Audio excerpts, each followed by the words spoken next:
Και δίνω αμέσως τώρα το λόγο, νομίζω ότι βγήκε η βιντεοσκόπηση, ωραία, και δίνω αμέσως τώρα το λόγο στον κύριο Σπύρο Ρίζο, αντιπρόεδρο της Δικούσης Επιτροπής, για να κάνει ένα σύντομο χαιρετισμό. Εν τω μεταξύ, παρέλειψα να αναφερθώ, εγώ είμαι η Αναστασία Σαφός, είμαι γεωγόνος, είμαι γεωτεχνικός και είμαι η πρόεδρος της Δικούσης Επιτροπής. Κύριε Ρίζο, ο λόγος σε εσάς.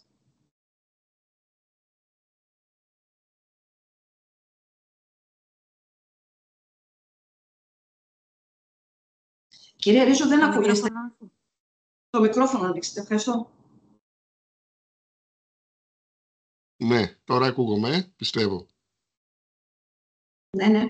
Ωραία. Λέω λοιπόν ευχαριστώ πολύ την Αναστασία, την πρόεδρο του παραρτήματος Ανατολικής Στερεάς του Γεωτεχνικού Πλημμυτηρίου. Και λέω ότι τώρα από εδώ και στο εξής θα πρέπει να προσέχουμε τι λέμε, μιας και καταγραφόμαστε, έτσι. Αστιεύουμε βέβαια. Λοιπόν, να σας καλημερίσω και εγώ με τη σειρά μου, να σας ευχαριστήσω πάρα πολύ που είμαστε εδώ σήμερα, τόσο τους συμμετητές όσο και όλους όσους συμμετέχουν στην εκδήλωση αυτή. Να πούμε ότι το παράρτημα της Ανατολικής Στερεάς, το είπε η πρόεδρος, είναι το μεγαλύτερο παράρτημα του ΓΕΟΤΕ από πλευρά συγκεκριμένων μελών. Ο ρόλος και η συμβολή των γεωτεχνικών στη βιώσιμη αγροτική ανάπτυξη είναι καθοριστική σημασία για έναν αγροτικό τομέα που αφενός μέσα σε το περιβάλλον, αφετέρου θα εξασφαλίζει τη βιωσιμότητα των αγροτικών κοινοτήτων. Να κάνω μια παρένθεση εδώ, να πω ότι η λέξη αειφορία που υπήρχε την προηγούμενη δεκαετία, μάλλον γενιάστηκε την προηγούμενη δεκαετία, αφανίστηκε. Έγινε βιωσιμότητα και η βιωσιμότητα τείνει στις μέρες να αντικατασταθεί με τη λέξη ανθεκτικότητα. Στην πραγματικότητα το ίδιο πράγμα σημαίνουν ταυτόσιμοι κατά βάση είναι όλοι αυτοί οι όροι. Με άλλα λόγια, η γεωτεχνική μέσω των πολιτικών και των προγραμμάτων για την ανάπτυξη της γεωργίας και της κτηνοτροφίας, τα οποία συμμετέχουν τόσο στο σχεδιασμό όσο και στην εφαρμογή τους, ουσιαστικά εξασφαλίζουν την κοινωνική και οικονομική συνοχή των αγροτικών κοινωνιών και συνεπώς τη συγκράτηση πληθυσμών στην ύπαιθρο, αν όχι και την ευημερία τους.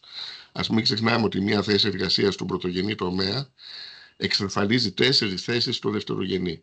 Ειδικότερα, οι γεωτεχνικοί συνεισφέρουν στους εξής τομείς της αγροτικής δραστηριότητας: στην εκπόνηση και εφαρμογή πολιτικών και στρατηγικών για την ενίσχυση της ανθεκτικότητας της αγροτικής παραγωγής, τη μείωση της χρήσης χημικών, την εφαρμογή τεχνολογιών ακριβίας, τη διαχείριση των ιδιωτικών πόρων και την προσαρμογή των καλλιεργειών στη λεγόμενη κλιματική κρίση.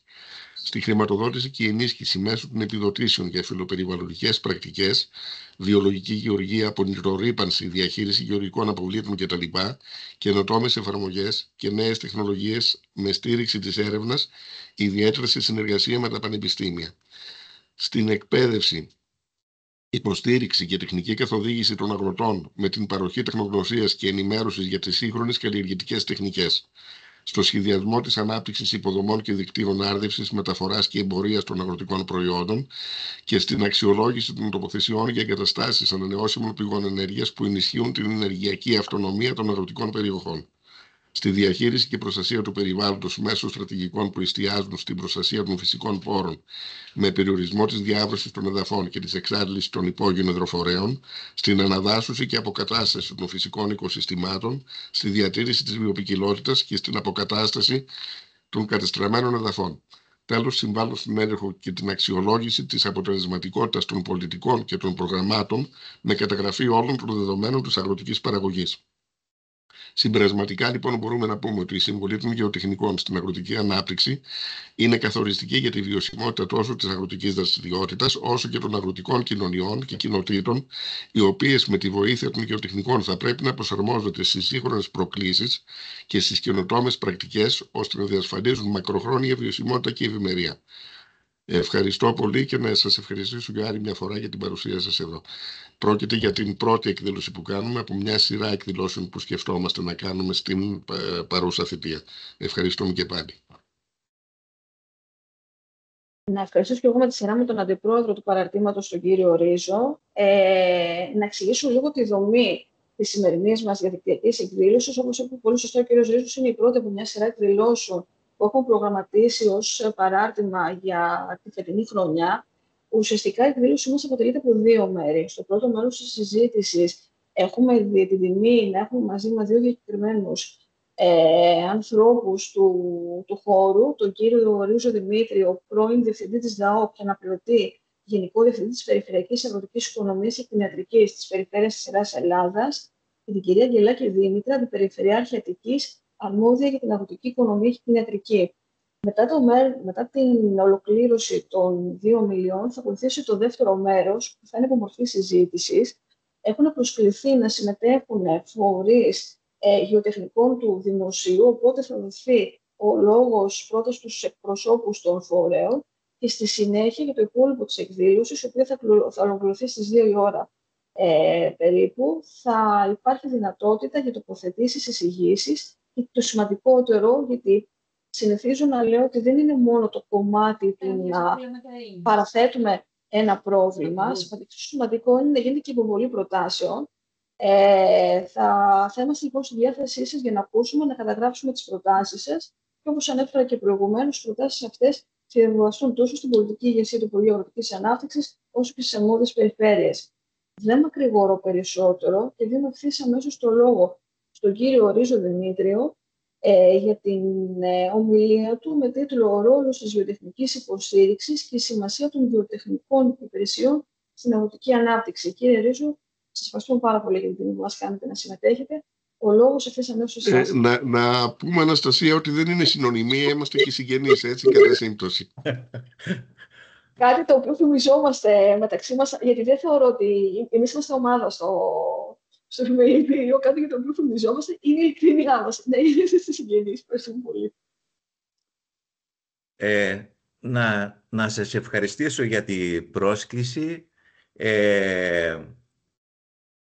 Όπως είπατε και εσείς, έλκω μια υπαλληλική καταγωγή, 39 χρόνια εμπειρία, παραμένοντας στην ίδια υπηρεσία που ξεκινάει από την παλιά νομαρχία, μετά στην ομαρχιακή αυτοδιοίκηση και μετά από την ομαρχιακή αυτοδιοίκηση στην περιφέρεια Στερεάς Ελλάδας και ξεκινώντας από την υπηρεσία, από την εποπτεία αλίας του 1984-85, όπου πολλοί από τους παλιούς συναδέλφους, και εγώ τώρα είμαι πιο παλιός, θα θυμούνται ότι υπήρχαν οι μαζικές προσλήψεις που είχαν γίνει στο Υπουργείο Γεωργίας 1984 και 1985, οπότε τότε ήταν η ιδέα της πρόσληψης γεωργικών συμβούλων, οι οποίοι αυτή η περίοδος αποτέλεσε μια μαζική εισαγωγή γεωτεχνικών στο Υπουργείο Γεωργίας. Δηλαδή ήταν πρωτάκουστο να είχαν γίνει προσλήψεις 800 γεωπόνων, 400 δασολόγων, 200 κτηνιάτρων, 70% ηχθειολόγων. Μετά νομίζω ότι και πιο μεγάλη μαζική πρόσληψη. Μετά ξανά έγινε κάποια, μπορούμε να πούμε, μεγάλη το 2001, που και από τότε ευκαιριακά γίνονταν να καλύπτονταν κάποιες θέσεις γεωτεχνικών, από μετατάξεις, από το εισαγωγή του θεσμού του Καποδίστρια, που υπήρχαν κάποιες ιδέες να πλαισιώσουν την πρωτοβάθμια αυτοδιοίκηση γεωτεχνική υπάλληλη. Μετά με την ενοποίηση με τον νόμο του Καλλικράτη,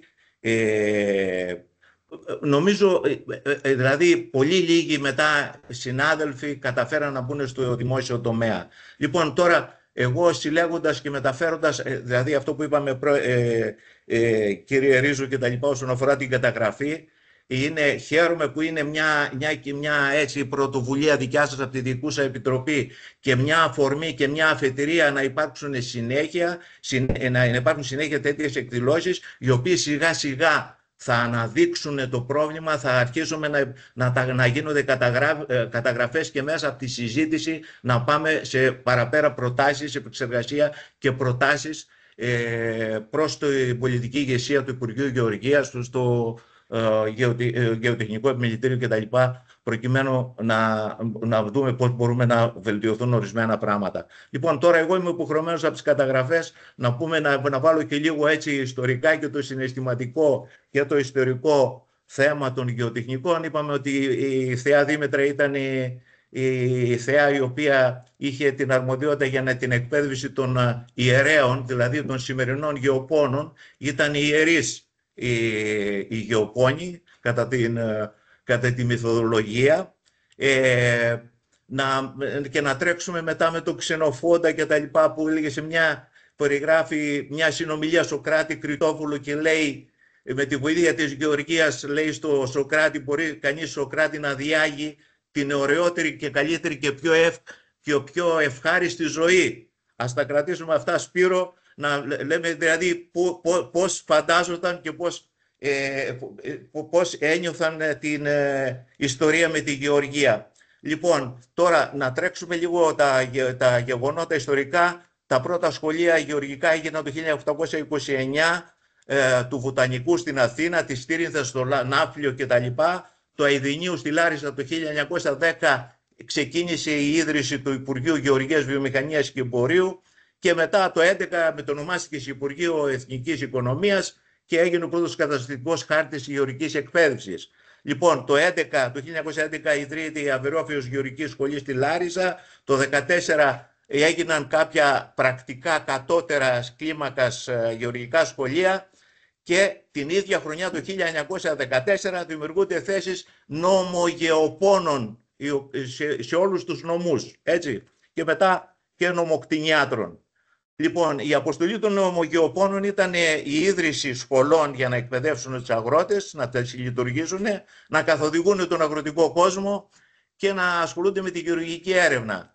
Λοιπόν, το 1917 ιδρύεται το Υπουργείο Γεωργίας και Δημοσίων Εκτιμάτων. Την ίδια χρονιά οργανώνεται, μετά δηλαδή από 100 χρόνια ελεύθερου βίου περίπου, οι γεωργικές υπηρεσίες για τη μελλοντική ανάπτυξη της γεωργίας σε όλους τους νομούς. Λοιπόν, και το 1920 καθιερώνεται η συστηματική πλέον γεωργική εκπαίδευση από ομάδες γεωπόνων. Λοιπόν, από εκεί μετά μπορεί να πούμε για την υλοποίηση αυτών των μορφών εκπαίδευσης. Ιδρύθηκαν σχολικοί κήποι στα δημοτικά σχολεία. Το αργότερο τη δεκαετία του 70 και στην Πάπα, στο χωριό μας Σπύρο, υπήρχε σχολικός κήπος έξω από το κάθε δημοτικό σχολείο. Ιδρύθηκαν 18 πρακτικές γεωργικές σχολές, 2 μέσες. Η Ανώτατη Γεωπονική Σχολή Αθηνών ιδρύθηκε το 1920 και καλά με διάφορες παραλλαγές διοικητικές, σαν φυσικομαθηματική σχολή και τα λοιπά. Στο ΑΠΙΘ ιδρύθηκε το 1927, μετά με τη δασολογική από το 1927, από το 1937 δασολογική και γεωπονική σχολή πορευτήκανε μέχρι τη δεκαετία του 80, όπου άλλαξε η διοικητική οργάνωση. Η κτηνιατρική του ΑΠΙΘ δημιουργήθηκε το 1950. Λοιπόν, το 1950 ιδρύθηκε και η Διεύθυνση Γεωργικών Εφαρμογών και Εκπαίδευση του Υπουργείου Γεωργίας. Αντικειμενική στόχη από αυτή τη διεύθυνση ήταν η εφαρμογή βελτιωμένων μεθόδων εργασίας, εκτέλεση μικρών εγκυβελτικών έργων, εκμετάλλευση πρότυπων δημοσίων θεμάτων και η βελτίωση και καλύτερη εκμετάλλευση των βοσκοτόπων, η παροχή τεχνικών γνώσεων στους αγρότες κτλ. Λοιπόν, οι γεωπόνοι οι οποίοι πλαισίωσαν αυτή τη διεύθυνση έπρεπε να συνδυάσουν, να κάνουν δοκιμαστικούς αγρούς, να ασχοληθούν με την εισαγωγή νέων ευρυδίων, νέων ειδών φυτών και ζώων, πώς χρησιμοποιούν τα ζυζανιοκτώνα, μέθοδοι συλλογής, τυποποίηση, εμπορία φρούτων λαχανικών και να ασχοληθούν με τα σχολεία γεωργικής τεχνικής. Το 1952 ήταν η διεύθυνση χρησιμοποίηση για πρώτη φορά το ραδιόφωνο. Το ραδιόφωνο ήταν μεγάλη καινοτόμος ενέργεια προκειμένου να γίνεται ενημέρωση και εκπαίδευση των αγροτών. Για ένα ιστορικό το ίδιο έτος ήταν και η χορήγηση αδειών για διπλώματα για τρακτέρ την ίδια εποχή. Λοιπόν, μετά έχουμε μια ραγδαία εξέλιξη το 1961 μέχρι το 1970 με τη εισαγωγή των καινοτόμων τεχνικών κτλ. Πάμε σε επάρκεια παραγωγής αλλά κολλάμε όμως, δεν υπήρχε δυνατότητα να αξιοποιήσουμε τα προϊόντα, δηλαδή να έχουμε πλεονάσματα και χωρίς να ξέρουμε να μπορούμε να τα αξιοποιήσουμε. Και στη συνέχεια έχουμε τότε ιδρύονται και τα πρώτα ΚΕΙΓΕ, τα 21 πρώτα ΚΕΙΓΕ, τα οποία έπαιξαν πάρα πολύ σημαντικό ρόλο στην ενημέρωση και στην εκπαίδευση των αγροτών. Εκτός αυτού, είναι οι εποχές τότε τη δεκαετία του 70 που είχαμε και την εισαγωγή καλλιέργειας ζαχαρότεφλα, ενισχύθηκαν οι εξαγωγές σε φρούτα, λαχανικά κτλ. Μετά από τη δεκαετία του 1980, με την είσοδο μας στην Ευρωπαϊκή Ένωση, έπρεπε να ασχοληθούμε με την ενημέρωση των αγροτών όσον αφορά τα προγράμματα κοινής αγροτικής και αλλιευτικής πολιτικής, επιδοτήσεις, έντυπα. Οι γεωτεχνικοί ασχολούνταν με επιτόπιους ελέγχους, με εκτίμηση ζημιών, εξέταση προϋποθέσεων για συμμετοχή, σχέδια, αξιολόγηση, ένταξη κτλ. Τώρα, αυτό πρέπει να πούμε, εκεί υπήρχαν διάφορες ιδέες οι οποίες δεν ευδοκίμησαν, δηλαδή ήταν μία το 2005 με το νόμο 3399, η εισαγωγή της έννοιας των τοπικών κέντρων αγροτικής ανάπτυξης, τα οποία σαν σκοπό είχαν την επαγγελματική και τεχνολογική υποστήριξη των αγροτών, δηλαδή είχαν ένα πολύ ευρύ και τεκμηριωμένο πλαίσιο στο οποίο θα έπρεπε να κινηθούν, αλλά δυστυχώς μέχρι το 2010 δεν ευδοκίμησαν, καταργήθηκαν και μετά πήγαμε με τον νόμο του Καλλικράτη, άλλαξε όλο αυτό το διοικητικό χάρτη της Ελλάδος όσον αφορά την οργάνωση των υπηρεσιών και είχαμε την δημιουργία των ερετών περιφερειών σε όλη την επικράτεια, όπου εκεί συγκροτήθηκαν οι υπηρεσίες αγροτικής οικονομίας. Έγινε η νοοποίηση, εδώ έχουμε την νομαρχία. Παρέλειψα να πω ότι η νομαρχιακή αυτοδιοίκηση άρχισε να λειτουργεί από το 1994. Ήταν ένας σημαντικός πάλι τομέας αλλαγής του διοικητικού χάρτη της Ελλάδας, όπου εκεί θέλω να σημειώσω κάτι το οποίο θα το κρατήσουμε και για την στα επόμενα στάδια της συζήτησής μας. Λοιπόν, τότε η νομαρχιακή αυτοδιοίκηση, όλες οι υπηρεσίες αγροτικού τομέα εντάχθηκαν στην νομαρχιακή αυτοδιοίκηση, πλην των διευθύνσεων δασών, γιατί έλεγε τότε ο νόμος της νομαρχιακής αυτοδιοίκησης ότι οι αυτοδιοίκησεις δεν μπορούν να διαχειριστούν δημόσια περιουσία. Κρατήστε κάτι έτσι στο μυαλό σας, δηλαδή να το έχουμε πάλι προς συζήτηση, ότι η δημόσια περιουσία θεωρούταν τα δάση, για παράδειγμα, ενώ η αλία, η θάλασσα, κύριε Τσάνη και κυρία Αντιγόνη Χατζιαθανασίου, που σας βλέπω συμμετέχοντες, και για εσάς τους υπόλοιπους συναδέλφους, η θάλασσα δεν ήταν δημόσια περιουσία. Άρα θέλω να πω, χωρίς να λέω υπέρ ή κατά κτλ., ότι ήταν μια τεχνική ερμηνεία το τι είναι δημόσια περιουσία και τι δεν είναι δημόσια περιουσία. Τα δάση παραμείναν στο στενό δημόσιο τομέα, και ενώ οι διευθύνσεις γεωργίας και αλληλείας και τα λοιπά εντάχθηκαν στην νομαρχιακή αυτοδιοίκηση. Με τον νόμο του Καλλικράτη έγινε συνένωση όλων των υπηρεσιών και είχαμε αυτές που έκυψαν οι διευθύνσεις αγροτικής οικονομίας και κτηνιατρικής σε κάθε έδρα της περιφέρειας. Λοιπόν, μέχρι εδώ τώρα θα πρέπει να πούμε λίγο για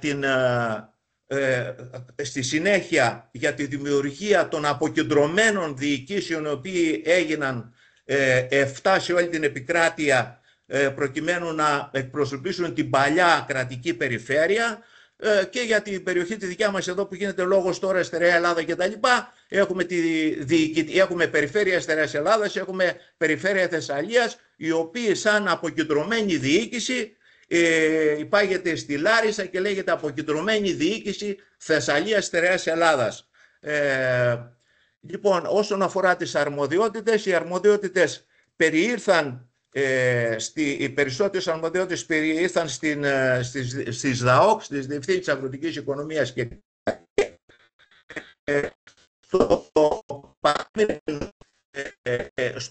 στο κράτος, στην αποκεντρωμένη διοίκηση, παρέμειναν όσον αφορά το δικό μας το κομμάτι, παρέμειναν το κομμάτι των υδατοκαλλιεργειών, όπου παρόλο που είχε αποκεντρωθεί με τον νόμο του Καλλικράτη και είχε πάει στις περιφέρειες, τελικά δεν εκχωρήθηκε ποτέ, επικαλούμενοι ότι είναι δημόσια περιουσία η θάλασσα και θα έπρεπε να παραμείνει στην κρατική διοίκηση, στην κρατική, έτσι έμεινε στην αποκεντρωμένη διοίκηση και στην παρούσα, στη συγκεκριμένη περίπτωση τη δικιά μας Θεσσαλία, Στερεά Ελλάδα, με έδρα τη Λάρισα. Λοιπόν, κατά τη διάρκεια αυτών των καταργήσεων, συγχωνεύσεων και αλλαγή που έγινε με τον νόμο του Καλλικράτη, ένα πολύ σοβαρό κομμάτι ήταν οι έγκυρες βελτιώσεις. Η υπηρεσία εγκύων βελτιώσεων ήταν και αυτή μια διεύθυνση εγκύων βελτιώσεων, η οποία συσσωματώθηκε μαζί με τη Διεύθυνση Αλίας, Διεύθυνση Κτηνιατρικής, Διεύθυνση Τοπογραφικής και Διεύθυνση Γεωργίας και γίναν μία υπηρεσία ΔΑΟΚ, αλλά η Διεύθυνση Εγκύων Βελτιώσεων ήταν αυτό που ήταν το πολύ παράδοξο, ήταν ότι καταργήθηκε ακόμα και από τμήμα, δεν παρέμεινε δηλαδή μέσα σε αυτό το σχήμα τη ΔΑΟΚ, δεν παρέμεινε ούτε σαν, δηλαδή μια υπηρεσία η οποία ήταν κρατεά, ισχυρή, με προσωπικό, έφτασε κάποτε εδώ η Διεύθυνση Εγκύων Βελτιώσεων στη Λαμία για παράδειγμα να έχει 400 υπαλλήλους, να διαλυθεί, αλλά να μην παραμείνει ούτε τμήμα. Εκείνο που θέλω να σημειώσω και το κρατάμε χωρίς να σχολιάζουμε θετικά ή αρνητικά, η σύσταση των υπηρεσιών υδάτων, τη διαχείριση των υδάτων που έγινε με νόμο του Σουφλιά, συγκροτήθηκαν, δηλαδή όλος παραδόξως και βιαίως η αρμοδιότητα αυτή των υδάτων πάρθηκε από το Υπουργείο Γεωργίας, όπου υπήρχε μαζί με τις υποδομές, έτσι, μαζί με τα εργαστηριακό εξοπλισμό, μηχανήματα τα οποία μετρούσαν, καταγράφαν τις μελέτες, όλα αυτά την υποδομή, και συγκροτήθηκε ένας καινούριος οργανισμός, η Διεύθυνση Υδάτων, όπου, κρατήστε το και αυτό, συγκροτήθηκε ένας οργανισμός που αποτελούνταν από 131 πολιτικούς μηχανικούς. Δηλαδή, μέσα σε αυτόν τον οργανισμό... Μια παράκληση μόνο, συγγνώμη το κύριε Ρίζο, μια παράκληση, απλώς σε 2 λεπτά θα πρέπει να ολοκληρώσετε. Οπότε, λοιπόν, ωραία, λοιπόν, εγώ ήθελα να βάλω κάποια πράγματα τα οποία να μεταφέρω έτσι από την εμπειρία μου, τα οποία θα πρέπει να μας προβληματίζουν. Δεν παίρνω θέσεις ή δεν έχω συγκεκριμένη άποψη του τι πρέπει να γίνει. Εκείνο που βάζω τώρα στο τραπέζι και θα πρέπει σε αυτό το σταυροδρόμι της κρίσης που περνάει η δημόσια διοίκηση όσον αφορά τον γεωτεχνικό τομέα, είναι ότι έχουμε υπηρεσία τμήμα αγροτικής ανάπτυξης με έδρα τη Λαμία, που υπάγεται στη Διεύθυνση Αγροτικής Ανάπτυξης της αποκεντρωμένης διοίκησης Λάρισας, που υπάγεται στο Υπουργείο Γεωργίας. Έχουμε τις διευθύνσεις αγροτικών υποθέσεων που υπάγονται στις αποκεντρωμένες διοικήσεις και έχουμε τις διευθύνσεις αγροτικής οικονομίας στην περιφέρεια. Λοιπόν, δηλαδή ένα πολυδιασπασμένο διοικητικό σύστημα όπου εργάζονται συνάδελφοι γεωτεχνικοί, το οποίο θα πρέπει οπωσδήποτε και θέση να έχει το ΓΕΟΤΕ και όλοι οι κλάδοι, επιμέρους κλάδοι, το τι πρέπει να γίνει προκειμένου να εξορθολογιστεί και να αρθεί αυτή η στρέβλωση που έχει γίνει, διότι με τα διοικητικά αυτά, με την πολυδιάσπαση, υπάρχουν πάρα πολλά προβλήματα. Δηλαδή, ο αγρότης θα πρέπει να έχει μία υπηρεσία στάσης. Λοιπόν, θα πρέπει αυτή η υπηρεσία, αν θα πρέπει να υπάγεται και πού θα πρέπει να υπάγεται, θα πρέπει να καθοριστούν αυτά τα πράγματα. Και λέω και εγώ προσωπικά, από την εμπειρία μου, είμαστε ανοιχτοί πώς πρέπει να γίνει. Εκείνο που θέλω να πω, δηλαδή, να μην υπάρχουν συγκρούσεις μεταξύ αποκεντρωμένης περιφέρειας, κεντρικών υπηρεσιών. Εκείνο που πρέπει να εξασφαλιστεί για τις γεωτεχνικούς είναι ότι να είναι η ισόρροπη και ομοιόβαθμη η εξέλιξή τους, και η οικονομική και η βαθμολογική και η μισθολογική τους εξέλιξη, να μπορεί να εξασφαλιστεί μια συνεργασία μεταξύ των γεωτεχνικών υπηρεσιών, που αυτή τη στιγμή δηλαδή μπορεί να έχει δίπλα ένα γραφείο αποκεντρωμένης διοίκησης των αγροτικών υποθέσεων και να μην γνωρίζονται ή να μην ανταλλάσσουν απόψεις οι συνάδελφοι γεωτεχνικοί. Θα πρέπει να εξασφαλιστεί μια συνεργασία μεταξύ αυτών των υπηρεσιών, ακόμα και με τον ΕΛΓΑ και με τον ΟΠΚΠ.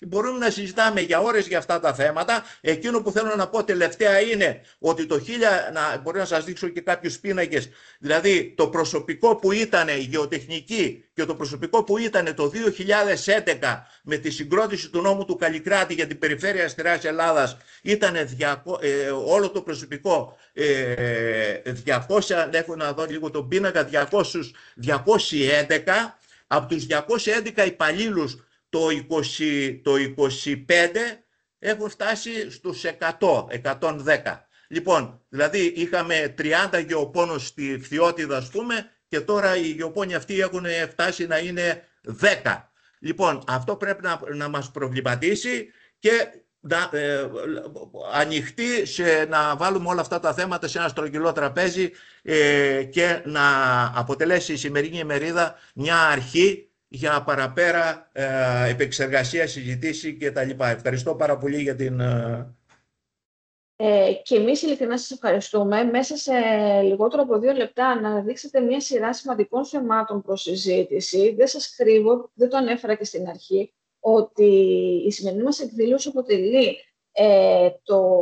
ουσιαστικά το αποτέλεσμα μια σειρά συζητήσεων που έχουμε ξεκινήσει ως Διοικούσα Επιτροπή με γεωτεχνικούς οι οποίοι απασχολούνται στις περιφέρειες, και μέσα από αυτή την πρώτη συζήτηση, η οποία πραγματοποιήθηκε το καλοκαίρι, προέκυψε η αναγκαιότητα του να κάτσουμε σε ένα τραπέζι όπως είναι το σημερινό, στο πλαίσιο μιας εκδήλωσης, φορείς γεωτεχνικοί, οι οποίοι απασχολούνται σε διαφορετικούς φορείς, πάντοτε όμως στον χώρο του δημοσίου, τόσο από τις περιφέρειες, όσο από τα υπουργεία, όσο και από εκπαιδευόμενους φορείς, για να μπορέσουμε να δούμε πρώτα απ' όλα τα σημεία σύγκλησης, και θα προσθέσω εγώ στη συνέχεια και τα σημεία συμπόρευσης. Στο σημείο αυτό, και πρωτού δώσω το λόγο στην κυρία Αγγελάκη, να ευχαριστήσω θερμά τους 2 πρώην προέδρους του παραρτήματος, τον κύριο Κοντέλα και τον κύριο Ζανόπουλο, που συμμετέχουν σήμερα στην συζήτηση, το μέλος της Διοικούσης Επιτροπής, τον κύριο Καρέτσο, τους εκπροσώπους των φορέων, όπως είναι για παράδειγμα ο κύριος Λαμπρόπουλος, ο κύριος Μίλιος και ο κύριος Χιάννης, οι οποίοι θα έχουν και λόγο στο δεύτερο μέρος αυτής της συζήτησης. Και επιτρέψτε μου να μην είμαι αντικειμενική, γιατί έχω και εγώ τις αδυναμίες μου σαν άνθρωπος, και τη γραμματέα του Κτηνοτροφικού Συλλόγου Αττικής, την κυρία Μάγδα Κοντογιάννη. Σας ευχαριστούμε πολύ. Δίνω ευθύς αμέσως το λόγο στην κυρία Αγγελάκη. Ο λόγος εσάς, Αντιπεριφερειάρχη Αττικής, αρμόδια για την αγροτική οικονομία και την ιατρική. Καλησπέρα και από μένα. Καλησπέρα σε όλους τους αγαπητούς και τις αγαπητές συμμετέχοντες και στους συνεργάτες μου, που βλέπω αρκετούς εξ αυτών να είναι στο πάνελ. Αρχικά θέλω να σας ευχαριστήσω πάρα πολύ για την ευκαιρία που μου δίνετε και για την πρόσκληση να συμμετέχω στη σημερινή συνάντηση. Θεωρώ και εγώ ότι πρέπει να αναδειχθεί ο ρόλος που διαδραματίζουν οι γεωτεχνικοί, διότι αυτοί είναι εκείνοι που θα προωθήσουν τη βιώσιμη αγροτική ανάπτυξη, αλλά σίγουρα και από πλευράς πολιτικής, γιατί και αυτό είναι το θέμα της δικής μου ομιλίας, η σημασία της πολιτικής στην υποστήριξή τους. Και όχι μόνο από θέμα περιφέρειας, που εγώ θα υπερθεματίσω σε αυτό λόγω θέσης, αλλά και από το κράτος και από την Ευρωπαϊκή Ένωση. Εγώ λοιπόν είμαι στη θέση της Αντιπεριφερειάρχη εδώ και 1 χρόνο περίπου. Είναι μια θέση η οποία δημιουργήθηκε για πρώτη φορά στην Αττική. Και μπορώ να πω ότι μου έγινε πολύ γρήγορα αντιληπτό ότι οι ΔΑΟΚ, οι Διευθύνσεις Αγροτικής Οικονομίας και Κτηνιατρικής, είναι οι σημαντικότερες υπηρεσιακές δομές που απασχολούν γεωπόνους, γεωλόγους, δασολόγους, κτηνιάτρους και εχθιολόγους ανά την Ελλάδα.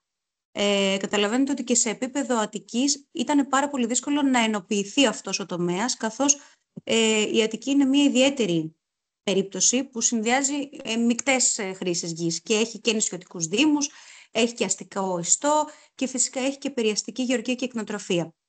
Και δεν ξεχνάω και την αλεία, η οποία θεωρώ ότι είναι η πιο παραπονεμένη όλων.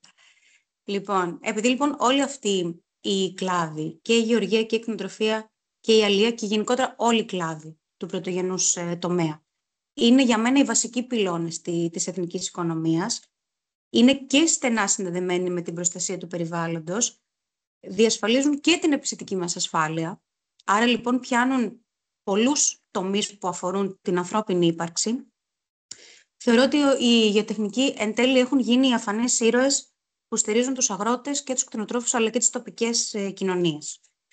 Άρα λοιπόν εγώ με το που πρωτοανέλαβα ως πολιτικός θεώρησα χρέος μου να προσπαθήσω να τους παρέχω όσο περισσότερα μέσα και εργαλεία μπορώ για να συνεχίσουν να προσφέρουν το έργο τους. Με τις δυσκολίες βέβαια που ξέρετε ότι έχει ο δημόσιος τομέας και που είχε ανέκαθεν και που δεν θα λυθούν από τη μια στιγμή στην άλλη, αλλά τουλάχιστον να βρεθούμε προς μια σωστή κατεύθυνση. Εγώ σήμερα θέλω να σας παρουσιάσω 3 βασικούς άξονες που πιστεύω ότι θα αποδείξουν και το ρόλο της πολιτικής υποστήριξης στους γεωτεχνικούς και θα μου επιτρέψετε να αναφερθώ και σε 2-3 παραδείγματα που συνάντησα στη μέχρι τώρα θητεία μου, που ήταν και καταλυτικά. Λοιπόν, ο πρώτος και νομίζω και ο πιο κρίσιμος άξονας είναι η στήριξη των γεωτεχνικών μέσω των δομών. Μιλάω για χρηματοδότηση, μιλάω για πολιτικές που θα εξασφαλίσουν την ομαλή άσκηση του έργου τους. Ειδικά στο δημόσιο τομέα, όπου έχω δει ότι οι γεωτεχνικοί προσφέρουν καθοδήγηση στους παραγωγούς, όπως είπατε, διενεργούν τους ελέγχους ποιότητας, εφαρμόζουν κρίσιμα κοινοτικά προγράμματα και για τη φυτοπροστασία και για την προστασία του ζωικού μας κεφαλαίου. Ένα πρώτο καθήκον που θεωρώ ότι πρέπει να διασφαλίσουμε είναι τη συνεχή τους εκπαίδευση και επιμόρφωση. Σίγουρα χρειάζεται να μένουν ενημερωμένοι για νέες τεχνολογίες και διεθνείς εξελίξεις. Προσωπικά πάντα ενθαρρύνω όλους τους υπηρεσιακούς να συμμετέχουν και σε σεμινάρια και σε επιμορφώσεις ΣΥΝΕΠ, αναπτύσσουν δεξιότητες, γνώσεις. Καμιά φορά είναι δύσκολο λόγω φόρτου εργασίας, αλλά και πάλι το θέτουμε ως προτεραιότητα, προκειμένου να διατηρηθεί η δημόσια διοίκηση και να προσαρμοστεί στα νέα δεδομένα, τα οποία τα βλέπουμε ότι αλλάζουν καθημερινά. Πάντα είμαι θετικά προσκύμενη και στη συμμετοχή σε συνέδρια. Χαρακτηριστικό είναι ότι και το συνέδριο κρέατος τώρα στη Θεσσαλονίκη που έρχεται, όπου σχεδόν όλες οι υπηρεσίες έκαναν έτοιμα να συμμετέχουν και θα συμμετέχουν. Συνέδριο Αλίας που είχαμε κάνει στην Ιταλία, αγαπημένη κυρία Χατζηθανασίου. Πολλές εκθέσεις και για τα αγροδιατροφικά μας προϊόντα και εκθέσεις όπως η Αγκρότικα.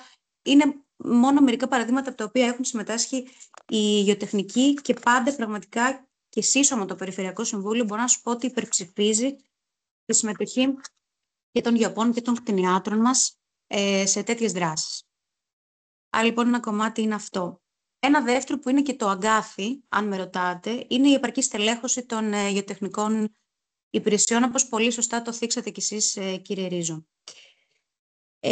Σίγουρα τα τελευταία χρόνια σε όλο το δημόσιο τομέα, όχι μόνο στον κλάδο των γεωτεχνικών, γενικά παρατηρείται το φαινόμενο της υποστελέχωσης και λόγω του ότι οι αποχωρήσεις συνταξιοδοτής είναι υπεράριθμες σε σχέση με τις προσλήψεις και λόγω της κρίσης που είχαμε των μνημονίων, τα έχουμε ζήσει όλοι και δυστυχώς είχαν και τον αντίκτυπό του στο δημόσιο τομέα.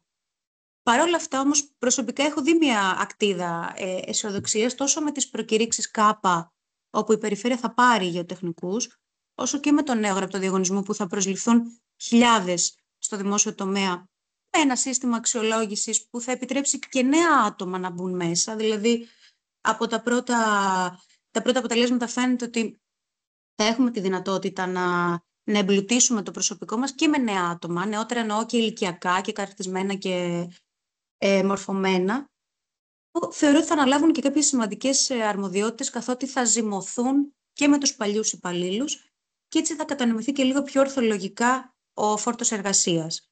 Διότι βρισκόμενοι σε συνεχή επαφή και με τους διευθυντές αλλά και με τους υπαλλήλους των ΔΑΟΚ, αντιλαμβάνομαι απόλυτα ότι δεν είναι μόνο τα τακτικά καθήκοντα που έχουν να διεκπεραιώσουν, αλλά είναι και οι έκτακτες ανάγκες, είναι και τυχόν ακραία καιρικά φαινόμενα, γεγονότα όπως οι πυρκαγιές, γενικότερα καταγγελίες, δηλαδή είναι ένας ζωντανός οργανισμός όπου πρέπει να είσαι σε μία μόνιμη επαγρύπνηση.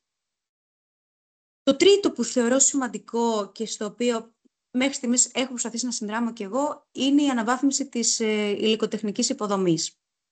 Σίγουρα χρειαζόμαστε εξοπλισμό τελευταίας τεχνολογίας, σίγουρα χρειαζόμαστε και ψηφιακά εργαλεία.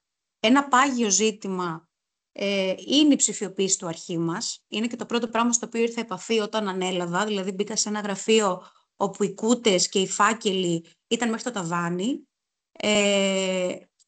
Ξαναλέω, όχι μόνο στο τμήμα, σε όλα τα τμήματα, αλλά και φυσικά ο χώρος λιγοστεύει, δεν μπορείς να έχεις φυσικό αρχείο πλέον εν έτη 2025. Ένα λοιπόν ζήτημα το οποίο θα γίνει, δεν είναι έτοιμο ακόμα, αλλά θεωρώ ότι θα έχει δρομολογηθεί και μέχρι το τέλος της θητείας, είναι το να ψηφιοποιηθεί ένα μεγάλο μέρος του αρχείου προκειμένου να απελευθερωθεί και χώρος και να είναι και πιο εύκολη η αναζήτηση σε υποθέσεις. Πέρα όμως από των μέσων που χρειάζονται εντός γραφείου γεωτεχνική, έχω διαπιστώσει και την ανάγκη ότι χρειάζονται και μέσα εκτός, δηλαδή στο πεδίο. Και τόσο στο κομμάτι της αλίας, που πρόσφατα είχα και μια συζήτηση με την αγαπημένη διευθύντρια, όπου θυμήθηκα ότι είχαμε προμηθευτεί νέα όργανα για τη μέτρηση GPS, οξυγονόμετρα, αλατόμετρα, γενικότερα όλα τα απαραίτητα σύγχρονα μέσα, προκειμένου να ανταποκρίνονται οι γεωτεχνικοί είτε σε κάποια καταγγελία, είτε σε ελέγχους στις οχθακαλλιέργειες, είτε σε μέτρηση ποιότητας νερού. Αυτό φροντίσαμε και το κάναμε.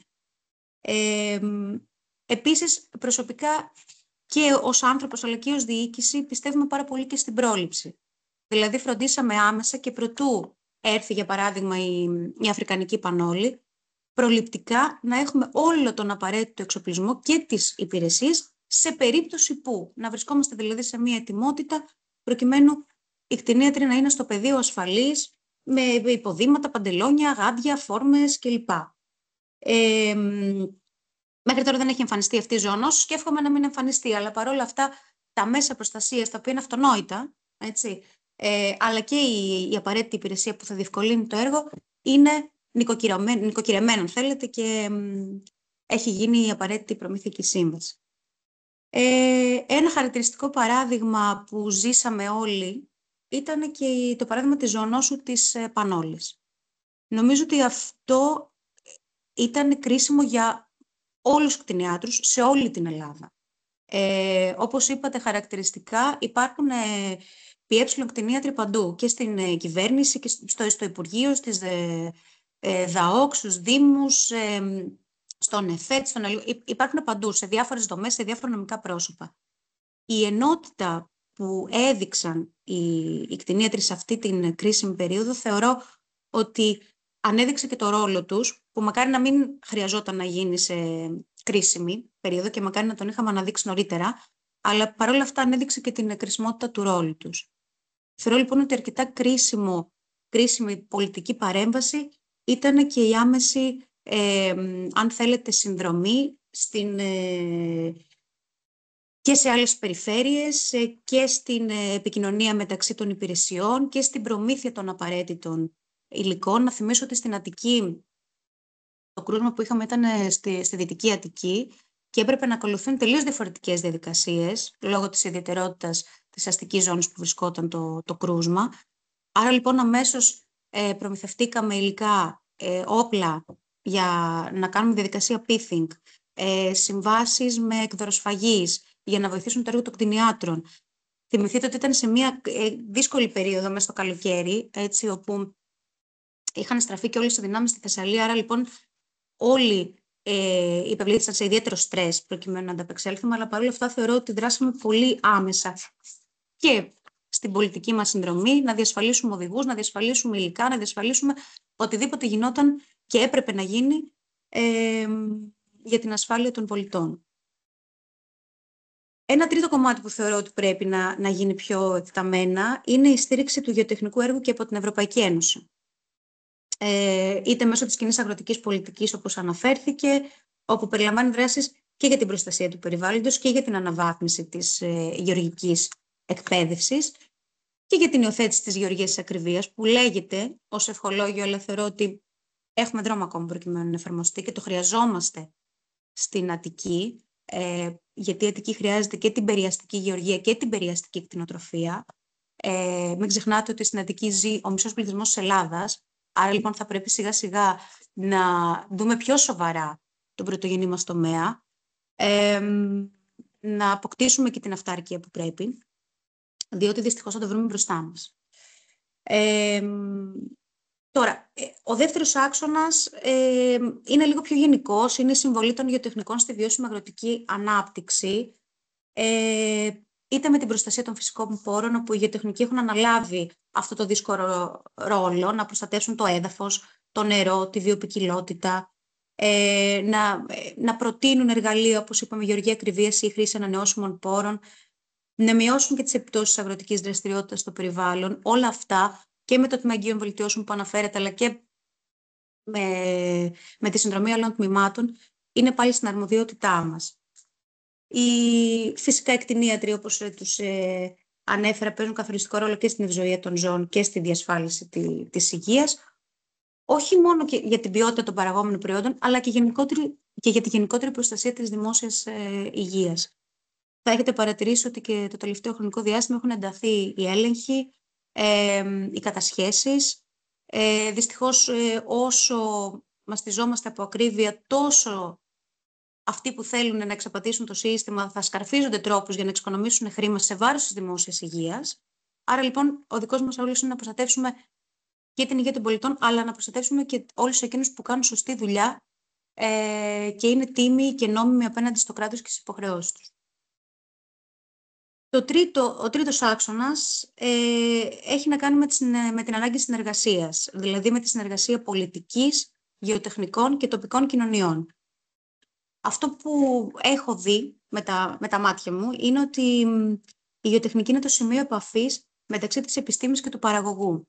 Και πολύ συχνά οι παραγωγοί δεν έχουν τις γνώσεις ή δεν έχουν το χρόνο να ασχοληθούν με κάποια πράγματα που τους αφορούν. Άρα, λοιπόν, ο ρόλος μας είναι αυτός ακριβώς. Και προσωπικά, ως πολιτική προϊσταμένη, έχω συμμετέχει και έχω ενθαρρύνει όλα τα τμήματα να διαχέονται, να πηγαίνουν στους Δήμους, να πηγαίνουν στις γειτονιές της Αττικής μας, προκειμένου να συναντάνε τους παραγωγούς διαζώσεις. Ένα πρόσφατο παράδειγμα που με χαροποίησε πάρα πολύ ήταν ένα σεμινάριο που έγινε στην Αίγινα με αφορμή το φεστιβάλ Φεστικιού, όπου το Τμήμα Αγγείων Βελτιώσεων με 2 εξαιρετικούς συναδέλφους είχε την ευκαιρία να παρουσιάσει ορθές πρακτικές για την φυτοπροστασία των φυστικόδεντρων και τον ορθό ψεκασμό. Το οποίο είναι ένα πολύ τεχνικό θέμα, έτσι. Δηλαδή, εντάξει, υπήρχαν οι παραγωγοί, υπήρχαν και απλοί πολίτες. Σας πληροφορώ ότι ενώ η αρχική του διάρκεια ήταν στις 2 ώρες, κάτσαμε 3,5. Και κάτσαμε 3,5 ώρες με περίσσιο ενδιαφέρον να συζητάμε, που εγώ πολιτικός είμαι, ερετός είμαι, δεν είμαι γεωπόνος. Συζητήσαμε με πολύ μεγάλη ανάλυση το τι κεφαλές ψεκασμού πρέπει να υπάρχουν για να γίνεται ορθή χρήση φυτοφαρμάκων σε περίπτωση αέρα, σε περίπτωση βροχής. Δηλαδή, μπήκαμε σε πάρα πολλές λεπτομέρειες με πολύ μεγάλη χαρά και χωρίς να βαρεθούμε καθόλου, και μάλιστα φεύγοντας οι παραγωγοί ήθελαν κι άλλο. Δηλαδή, είχαν κι άλλες ερωτήσεις, είχαν κι άλλους προβληματισμούς. Αυτό για μένα έδειξε ότι η επαφή είναι απαραίτητη. Δηλαδή, το να ενθαρρύνουμε τους γεωπόνους να βγαίνουν εκτός γραφείου και να έρχονται σε άμεση επαφή με τους ανθρώπους που πραγματικά καλλιεργούν τη γη, είναι το νούμερο 1. Και άπειρα παραδείγματα. Τώρα έφερε ένα στην Αίγινα που είναι το πιο πρόσφατο. Στα Κύθυρα, στους νησιωτικούς μας δήμους, όπου έχουν την ανάγκη με το πρόγραμμα ΠΑΑ, που πηγαίνουν οι διευθυντές, πηγαίνουν οι προϊστάμενοι, πηγαίνουν οι υπάλληλοι και αναλύουμε τα προγράμματα αγροτικής ανάπτυξης. Το ζητάμε, δηλαδή το ζητάει ο κόσμος, και θεωρώ ότι είναι και χρέος μας να γίνεται αυτό σε τακτική βάση, όχι μόνο γιατί οι ενισχύσεις χρειάζονται, διότι σίγουρα έχουν πληγεί πολλές περιοχές, αλλά γιατί υπάρχει και νέα γενιά παραγωγών η οποία θέλει να συμμετέχει. Έτσι, ένα χαρακτηριστικό παράδειγμα είναι η εινοπαραγωγή μας στην Ανατολική Αττική. 4η και 5η γενιά εινοποιών, οι οποίοι θέλουν να ασχοληθούν με τη γη, με το αμπέλι. Κυρία Αγγελάκη, και εσείς 2 λεπτά έχετε στη διάθεσή σας. Έχω επιδραματίσει. Λοιπόν, με έπιασε το πάθος. Λοιπόν, ωραία. Καλά. 2 λεπτά. Η αλήθεια είναι ότι θα σταθώ σε 2 πραγματάκια και κλείνω. Το ένα είναι ότι θα πρέπει από θέμα πολιτικής να εξασφαλίσουμε την απορρόφηση των ευρωπαϊκών κονδυλίων στις δράσεις όπως είναι η κυκλική οικονομία, η ανάπτυξη ανθεκτικών, πολύ σωστά είπατε, παραγωγικών συστημάτων. Και ένα δεύτερο που έχω εντοπίσει είναι ότι πρέπει να εξυγχρονιστεί επιτέλους η νομοθεσία και οι κανονισμοί. Η γεωτεχνική χρειάζεται ένα νομικό πλαίσιο που να ανταποκρίνεται στις ανάγκες του κλάδου σε όλους τους τομείς. Αυτά τα 2 θεωρώ ότι πρέπει να είναι οι μεγαλύτερες συμβολές από πλευράς πολιτικής. Σίγουρα οφείλουμε να επενδύσουμε στη γεωργία και το περιβάλλον, να συνεχίσουμε να προάγουμε τη συνεργασία μεταξύ επιστημονικών φορέων και με την αγορά, να έχουμε και δίκαιες συνθήκες εργασίας, έτσι και να συντονίσουμε τις δικές μας πολιτικές με τα διεθνή πρότυπα. Θεωρώ ότι οι γεωτεχνικοί της Ελλάδας μπορούν να είναι πρωτοπόροι στις ευρωπαϊκές και στις παγκόσμιες εξελίξεις. Κλείνοντας λοιπόν, να πω ότι η πολιτική δεν είναι απλά ένα μέσο για να διαχειριστούμε τις προκλήσεις, που είχαμε αρκετές προκλήσεις και φέτος, αλλά είναι και ένας μοχλός αλλαγής. Προσωπικά, και εύχομαι να το έχουν καταλάβει αυτό οι αξιότιμοι συνεργάτες μου, αφουγκράζομαι τα αιτήματα, θέλω να συνεργαστώ και θεωρώ ότι μπορούμε να δημορφώσουμε μια βιώσιμη Ελλάδα, μια πράσινη Ελλάδα και μια Ελλάδα που να ευημερεί. Αυτά έχω να πω. Συγγνώμη αν σας κούρασα. Καθόλου, κυρία Αγγελάκη, και σας ευχαριστούμε πάρα πολύ, τόσο εσάς όσο και τον κύριο Ρίζο. Ευελπιστώ ότι θα παραμείνετε και στο δεύτερο μέρος της συζήτησης, το οποίο θα ξεκινήσει ευθύς αμέσως. Πρόκειται για στρογγυλή τράπεζα. Θα δοθεί ο λόγος σε φορείς να καταθέσουν τις απόψεις τους επί της συγκεκριμένης θέματος της εκδήλωσής μας. Θα ξεκινήσω με τον κύριο Σωτήρη Λαμπρόπουλο, ο οποίος νομίζω ότι είναι ακόμα μαζί μας, γιατί κάπως κάποιοι έχουν... Δεν ξέρω αν μας ακούει ο κύριος Λαμπρόπουλος. Ωραία, κύριε Λαμπρόπουλε, καλημέρα, καλή εβδομάδα. Γραμματέας της ΠΟΓΕΔΗ, της Πανελλήνιας Ομοσπονδίας Γεωτεχνικών Δημοσίων Υπαλλήλων, διορθώστε με που κάνω λάθος, και πρόεδρος του ΤΕΑΓΕ. Για 5 λεπτά ο χρόνος σε εσάς. Ευχαριστώ πολύ για την συμμετοχή σας.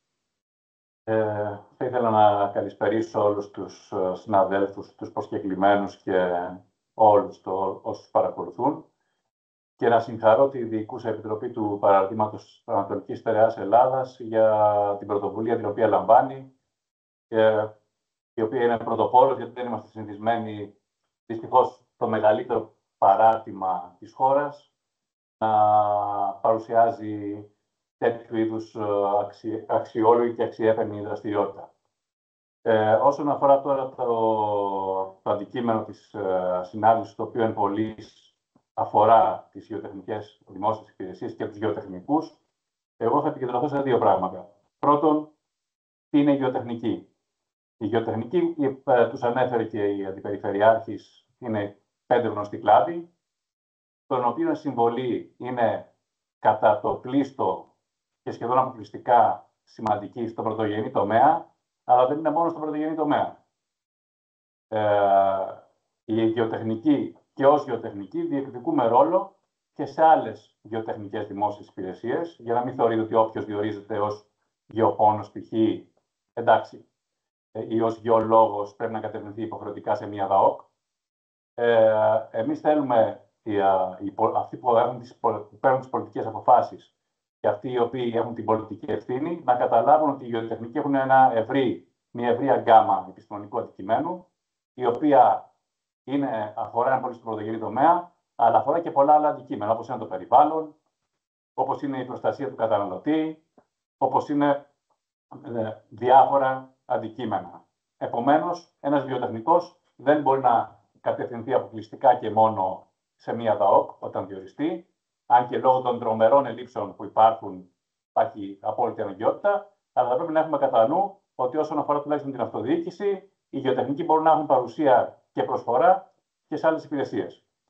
Αν επικεντρωθούμε τώρα στις υπηρεσίες οι οποίες κατεξοχήν στο δημόσιο απασχολούν τις γεωτεχνικές επιστημονικές ειδικότητες, εκεί ως Ομοσπονδία έχουμε εδώ και χρόνια και με απόφαση της Γενικής Συνέλευσης, μια πάγια απόφαση, έχουμε καταλήξει στο συμπέρασμα ότι η πολυδιάσπαση του γεωτεχνικού αντικειμένου, την οποία ανέφερε και ο συνάδελφος ο κ. Ρίζος, που έχει ζήσει εδώ και δεκαετίες την πορεία μάλλον προς τα κάτω των υπηρεσιών, η πολυδιάσπαση δεν είναι προς όφελος του αποτελέσματος.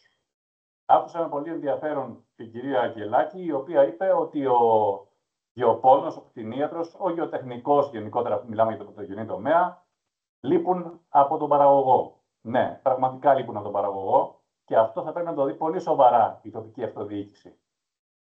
Και θα πρέπει να το δει πολύ σοβαρά, γιατί το κομμάτι των εφαρμογών, το οποίο έχει χαθεί, θα πρέπει και να επανασυσταθεί και να αξιολογηθεί όπως πρέπει. Διότι οι ίδιες οι πολιτικές και οι υπηρεσιακές ηγεσίες είναι αυτές οι οποίες συκοφαντούν το κομμάτι της γεωργικής εφαρμογής. Δεν θέλουν τον γεωπόνο, τον κτηνίατρο έξω.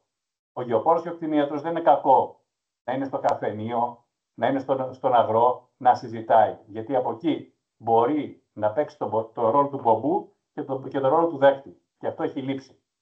Αντιθέτως, αν πάμε τώρα στο κομμάτι της αυτοδιοίκησης, πρώτα απ' όλα να τονίσω ότι ως Ομοσπονδία θεωρούμε την πολυδιάσπαση αιτία αναποτελεσματικότητας των υπηρεσιών και είμαστε πάγια εκπεφρασμένοι υπέρ της κάθετης οργάνωσης των γεωτεχνικών υπηρεσιών. Κάθετη οργάνωση υπό το Υπουργείο. Έχουμε ένα Υπουργείο Αγροτικής Ανάπτυξης και Τροφίμων, το οποίο έχει μία από τις λίγες πανευρωπαϊκές πρωτιές, ας πούμε, ή παράδοξο, το να μην έχει το σύνολο των γεωτεχνικών αντικειμένων. Έχουμε δηλαδή, αναφέρθηκε τα νερά. Τα νερά, όταν το 80 με 90% της κατανάλωσης αφορά τον πρωτογενή τομέα, το Υπουργείο αυτό δεν έχει καμία ανάμειξη στα νερά.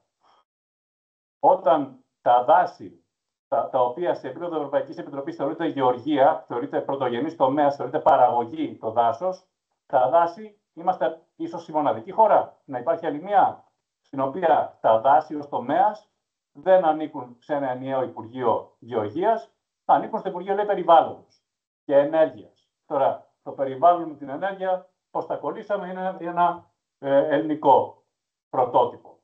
Άρα, επομένως, η πάγια θέση της ΠΟΓΕΔΗ είναι ένα ισχυρό Υπουργείο Αγροτικής Ανάπτυξης και Τροφίμων ή Τροφίμων και Αγροτικής Ανάπτυξης, όπως έλεγε ο Υπουργός ο κ. Λιβανός, γιατί τρόφιμο παράγουμε και αυτό μας ενδιαφέρει να παράξουμε τρόφιμο και το τρόφιμο παράγεται μέσω του πρωτογενούς τομέα. Οπότε μας έλεγε ότι μάλλον πρέπει να λέγει στο Υπουργείο Τροφίμων και Αγροτικής Ανάπτυξης. Και το τρόφιμο το έχουμε φέρει πίσω σαν Υπουργείο. Θέλουμε λοιπόν ένα μεγάλο, ένα καθοδοποιημένο Υπουργείο Αγροτικής Ανάπτυξης και Τροφίμων που θα έχει μέσα όλους τους τομείς και όλες τις εισρωές οι οποίες αφορούν τη γεωργία, τον πρωτογενή τομέα. Η αυτοδιοίκηση τι ρόλο μπορεί να παίξει, το είπε η κυρία του Περιφερειάρχης. Η αυτοδιοίκηση πρέπει να βγει έξω.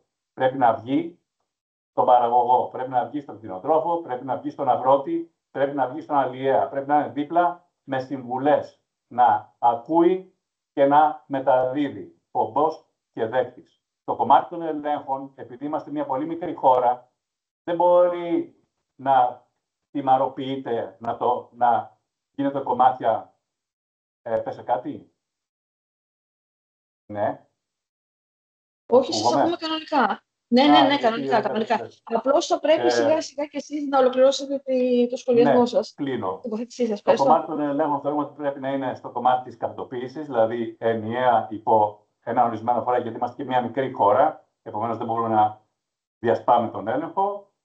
Και ως τελικό συμπέρασμα, θέλουμε καπιτοποίηση των υπηρεσιών, ένα ισχυρό Υπουργείο και μια αυτοδιοίκηση η οποία θα είναι κοντά στον αγρότη, ανασυστήνοντας το κομμάτι των γεωργικών συμβουλών. Από εκεί και πέρα, για τα επιμέρους ζητήματα των 5 γεωτεχνικών κλάδων, νομίζω ότι είναι εδώ πέρα εκπρόσωποι των 5 γεωτεχνικών σωματείων που υπάρχουν στην ΠΟΓΕΔΗ, οπότε μπορούν να τοποθετηθούν πιο εξειδικευμένα. Σας ευχαριστώ. Και εμείς, κύριε Λαγοπρόπουλε, ειλικρινά να σας ευχαριστούμε πάρα πολύ. Θα δώσω τη συνέχεια το λόγο στον πρόεδρο της Πανελλήνιας Ένωσης Κτηνιάτρων Δημοσίων Υπαλλήλων, τον κύριο Μίλιο Κωνσταντίνο. Ευχαριστούμε πολύ για τη σημερινή συμμετοχή και εσάς και 5 λεπτά την τοποθέτησή σας. Ευχαριστώ και εγώ. Δεν ξέρω αν ακούγομαι. Ναι, μια χαρά. Σας ευχαριστώ πάρα πολύ για την πρόσκληση. Πραγματικά μια προσπάθεια που είναι αξιέπαινη. Και θα μου επιτρέψετε να πω ότι η συζήτηση που κάνουμε σήμερα είναι το πρώτο βήμα. Τα συμπεράσματα στα οποία ελπίζω να καταλήξουμε είναι το δεύτερο. Το κρίσιμο είναι το τρίτο βήμα. Οι ενέργειες που πρέπει να γίνουν από την πολιτική ηγεσία και του Υπουργείου και των Περιφερειών προκειμένου να υπάρξουν διορθωτικές ενέργειες αν καταλήξουμε, και νομίζω ότι θα καταλήξουμε, ότι κάτι δεν πάει καλά. Όσον αφορά το ρόλο του δημοσίου κτηνιάτρου στη βιωσιμότητα της κτηνοτροφίας προφανώς, νομίζω ότι το φετινό καλοκαίρι μέχρι και σήμερα, όλη αυτή η περίοδος έθεσε ένα αμφιβόλο και ήταν η απόδειξη του πόσο σημαντικός είναι ο ρόλος αυτός για την ίδια τη βιωσιμότητα της κτηνοτροφίας. Ξέρετε, το προηγούμενο καλοκαίρι δεν ήταν καθόλου σίγουρο ότι θα εξακολουθήσει να υπάρχει κτηνοτροφία, εγωπροβατοτροφία, συγκεκριμένη περίπτωση στην Ελλάδα. Και συνεχίζει και το ζωικός μας πληθυσμός και απειλείται από την ευλογιά. Επομένως, είναι πιο κέραιο από ποτέ το ερώτημα του ρόλου του δημοσίου κτηνιάτρου στην κτηνοτροφία. Δύο λόγια πολύ γρήγορα. Είναι προφανές, είναι γνωστό σε όλους ότι οι κτηνίατροι, οι δημόσιοι κτηνίατροι παίζουν σημαντικό ρόλο στην προστασία της δημόσιας υγείας. Η κυρία Αντιπεριφερειάρχης τα είπε εξαιρετικά ωραία όσον αφορά τους ελέγχους των τροφίμων και όχι μόνο αυτό που εννοούμε υγεία, ασφάλεια των τροφίμων από το στάβλο στο τραπέζι, για την προστασία της υγείας του ζωικού κεφαλαίου. Είδαμε τα προβλήματα με τις ζωονόσους, θα πω και δύο λόγια στη συνέχεια, που το τελευταίο διάστημα απειλούν την κτηνοτροφία μας. Το ρόλο του δημοσίου κτηνιάτρου στην οικονομική δραστηριότητα, έλεγχη στις εξαγωγές, υγειονομικά πιστοποιητικά, ακόμα και το ρόλο του δημοσίου κτηνιάτρου όσον αφορά την κλιματική αλλαγή. Η εμπειρία του Ντάνιελ στη Θεσσαλία με το θάνατο και τη διαχείριση εκατοντάδων χιλιάδων ζώων ήταν μια απόδειξη του πόσο καινούρια πράγματα έχουμε να αντιμετωπίσουμε και πώς πρέπει να προσαρμοστούμε σε αυτά. Ο έλεγχος της σφαγείας σε εγκαταστάσεις παραγωγής τροφίμων ζωικής προέλευσης είναι γνωστά ότι πρέπει να γίνονται από κτηνιάτρους και οι επιπτώσεις στη δημόσια υγεία είναι πάρα πολύ σημαντικές. Από εκεί και πέρα θα μου επιτρέψετε να σταθώ πολύ σύντομα και να έχουμε ένα συμπέρασμα, ένα αποτέλεσμα. Στις ζωονόσους που εμφανιστήκαν το τελευταίο χρονικό διάστημα είχαμε 3 ζωονόσους ταυτόχρονα. Είχαμε το νόσημα της πανόλους, το νόσημα της ευλογιάς, των μικρομερικαστικών και του καταρροϊκού πυρετού. Μεγάλη έκταση και μεγάλη διασπορά ανά την Ελλάδα και μεγάλη διάρκεια. Οι κτηνιατρικές υπηρεσίες στην Ελλάδα κλήθηκαν να προχωρήσουν σε μέτρα περιορισμού, σε θανατώσεις ζώων, σε ελέγχους, επιτόπιους ελέγχους. Οι κτηνίατροι βγήκαν στο πεδίο, έγιναν χιλιάδες έλεγχοι σε εγωπροβατοτροφικές εκμεταλλεύσεις. Μόνο στην περιφέρεια της Ελλάδας, το λέω γιατί εδώ υπηρετώ, έγιναν 3.000 επιτόπιοι έλεγχοι το καλοκαίρι για την πανόλη και ελέγχθηκαν πάνω από 500.000 ζώα. Το έργο ήταν τιτάνιο. Σε αυτό το επίπεδο η αυταπάρνηση, το φιλότιμο επαγγελματισμός που έδειξαν οι κτηνίατροι δημόσιοι υπάλληλοι ήταν πραγματικά συγκινητική. Χωρίς αυτό δεν θα μπορούσε να γίνει τίποτα. Σήμερα δεν μπορούσαμε να συζητήσουμε για ζωικό κεφάλαιο εγωπροβατοτροφίας στην Ελλάδα. Ακόμη περισσότερο θα μου επιτρέψετε να πω, και επειδή σχολιάστηκε και πριν, η επαφή του κτηνιάτρου με τον κτηνοτρόφο. Ήμουνα παρόν σε τηλεφωνήματα από συναδέλφους 1 η ώρα το βράδυ σε κτηνοτρόφους, προκειμένου την άλλη μέρα να κλειστεί το ραντεβού για τον επιτόπιο έλεγχο. Ήμουνα παρόν σε περιπτώσεις που κτηνίατροι, όταν διαπιστώνονταν η παρουσία ενός νοσήματος, κλαίγοντας, κυριολεκτό, μαζί με τον κτηνοτρόφο, ανέφεραν την παρουσία του νοσήματος. Και ήταν εξαιρετικά δύσκολο να διαχειριστείς, προφανώς για τον κτηνοτρόφο είναι πολύ περισσότερο, αλλά και σαν κτηνίατρος, όταν έχεις ορκιστεί να προστατεύεις την υγεία των ζώων, να καλείς να θανατώσεις ζώα. Όλα αυτά είναι μια εμπειρία την οποία πρέπει να χρησιμοποιήσουμε για να το πάμε ένα βήμα παραπέρα. Ωραία αντιμετωπίστηκε η πανόλης, με την ευλογιά υπάρχουν θέματα, αλλά αντιμετωπίστηκε με έναν τρόπο που δεν μπορεί να είναι μια πεπατημένη. Πρέπει σαν κράτος να βάλουμε το κάρο μπροστά από το άλογο και όχι να ακολουθούμε τις εξελίξεις. Πρέπει να δημιουργηθεί μια καλύτερη, μια πιο στέρεα δομή για τις κτηνιατρικές υπηρεσίες. Πρέπει να γίνουν προσλήψεις κτηνιάτρων. Σήμερα στις περιφέρειες και στο Υπουργείο υπηρετούν οι μισοί κτηνίατροι από ό,τι υπηρετούσαν τα χρόνια του μνημονίου, που και πάλι δεν ήταν επαρκής. Είναι κατανοητό ότι δεν μπορεί να υπάρξει στέρεος έλεγχος και πρόληψη των νοσημάτων για τα οποία αναφερθήκαμε, χωρίς να έχει μια δομή η οποία θα στο διασφαλίσει. Επομένως, θέλουμε προσλήψεις προσωπικού. Το πρόβλημα είναι ότι δεν έχουμε το χρόνο πλέον και δεν υπάρχει πιο σκληρή απόδειξη από αυτό που ζούμε αυτό το χρονικό διάστημα να το μετακυλήσουμε στο μέλλον και να λέμε χρειαζόμαστε άτομα, χρειαζόμαστε άτομα. Χρειαζόμαστε άτομα τώρα. Αύριο θα είναι αργά. Δεύτερον, οι δομές. Ξέρετε, και απευθύνομαι και στην κυρία Αντιπεριφερειάρχη, γιατί πράγματι τα είπε πολύ ωραία και θα συνηγορήσω σε όλα όσα είπε. Δεν είναι όλες οι περιφέρειες στην ίδια λογική. Υπάρχουν περιφέρειες που βασικά υποβαθμίζουν τις γεωτεχνικές υπηρεσίες. Μία περιφέρεια που έχω στο μυαλό μου σχεδόν εξαφάνισε τις γεωτεχνικές υπηρεσίες. το οποίο είναι απαράδεκτο και μέσω της ΕΝΠΕ η κυρία Αγγελάκη καλό θα ήταν να το θέσει το θέμα αυτό, γιατί κατάλαβα ότι θέτει ως προτεραιότητά της το πρωτογενή τομέα. Δεν μπορεί να υπάρξει πρωτογενής τομέα όταν δεν υπάρχουν γεωτεχνικές υπηρεσίες. Υπάρχει περιφέρεια στην οποία δεν υπάρχει η ονομασία κτηνιατρική πουθενά στη δομή της. Τα εργαλεία που χρειαζόμαστε. Χρειάζεται προφανώς και ο εξοπλισμός. Πρέπει να υπάρχει το προσωπικό, πρέπει να υπάρχει η δομή και ο εξοπλισμός προκειμένου να μπορούμε να αντιμετωπίσουμε ό,τι προβλήματα εμφανίζονται και να προχωρήσουμε λίγο παραπέρα. Χρειάζεται η ελληνική κτηνοτροφία, χρειάζεται η δημόσια υγεία, την στήριξη, την πολιτική πρωτοβουλία του Υπουργείου Αγροτικής Ανάπτυξης και Τροφίμων προφανώς, που έχει τον πρώτο ρόλο και στο οποίο απευθυνόμαστε, αλλά και των περιφερειών. Η ΕΝΠΕ θα πρέπει να βάλει ως προτεραιότητά της να συζητήσει για την εμπειρία των ζωονόσων τελευταίου διαστήματος και θα πρέπει σαν ΕΝΠΕ και όλοι οι περιφερειάδες ξεχωριστά αλλά και συνολικά να έχουν μια στέρεα πρόταση για το αύριο των κτηνιατρικών υπηρεσιών των περιφερειών τους. Κλείνοντας, θα πω για ακόμη μια φορά ότι θα πρέπει την εμπειρία μας, τη συζήτηση και τα συμπεράσματά μας να τα καταλήξουμε σε διορθωτικές ενέργειες. Ζητάμε λοιπόν από το Υπουργείο αλλά και από τις περιφέρειες να λάβουν υπόψη στο ρόλο του κτηνιάτρου δημοσίου υπαλλήλου και να αναβαθμίσουν τις περιφέρειές τους, γιατί χωρίς ισχυρές κτηνιατρικές υπηρεσίες δεν μπορεί να υπάρξει αύριο για την ελληνική κτηνοτροφία. Ευχαριστούμε θερμά, κύριε Μήλιο, για τις παρατηρήσεις τις οποίες κάνατε. Είναι πολλά τα θέματα τα οποία αναγείρονται, είναι γνωστά. Είναι όμως σημαντικό αυτό που λέτε και εσείς, να αποτυπωθούν αφενός, το οποίο δεν σας χρειάζεται, θεωρώ ότι είναι ήδη αποτυπωμένα. Σαν φορείς τόσο εσείς, όσο και ο κ. Λαμπρόπουλος που μίλησε προηγούμενο, όσο και οι επόμενοι ομιλητές, τα έχετε αναφέρει πάρα πολλές φορές. Δεν σας κρύβω όμως ότι θεωρώ εξίσου σημαντικό το γεγονός ότι πέρα από την αποτύπωση ενός προβλήματος, εξίσου σημαντική είναι και να βρεθεί και η λύση του.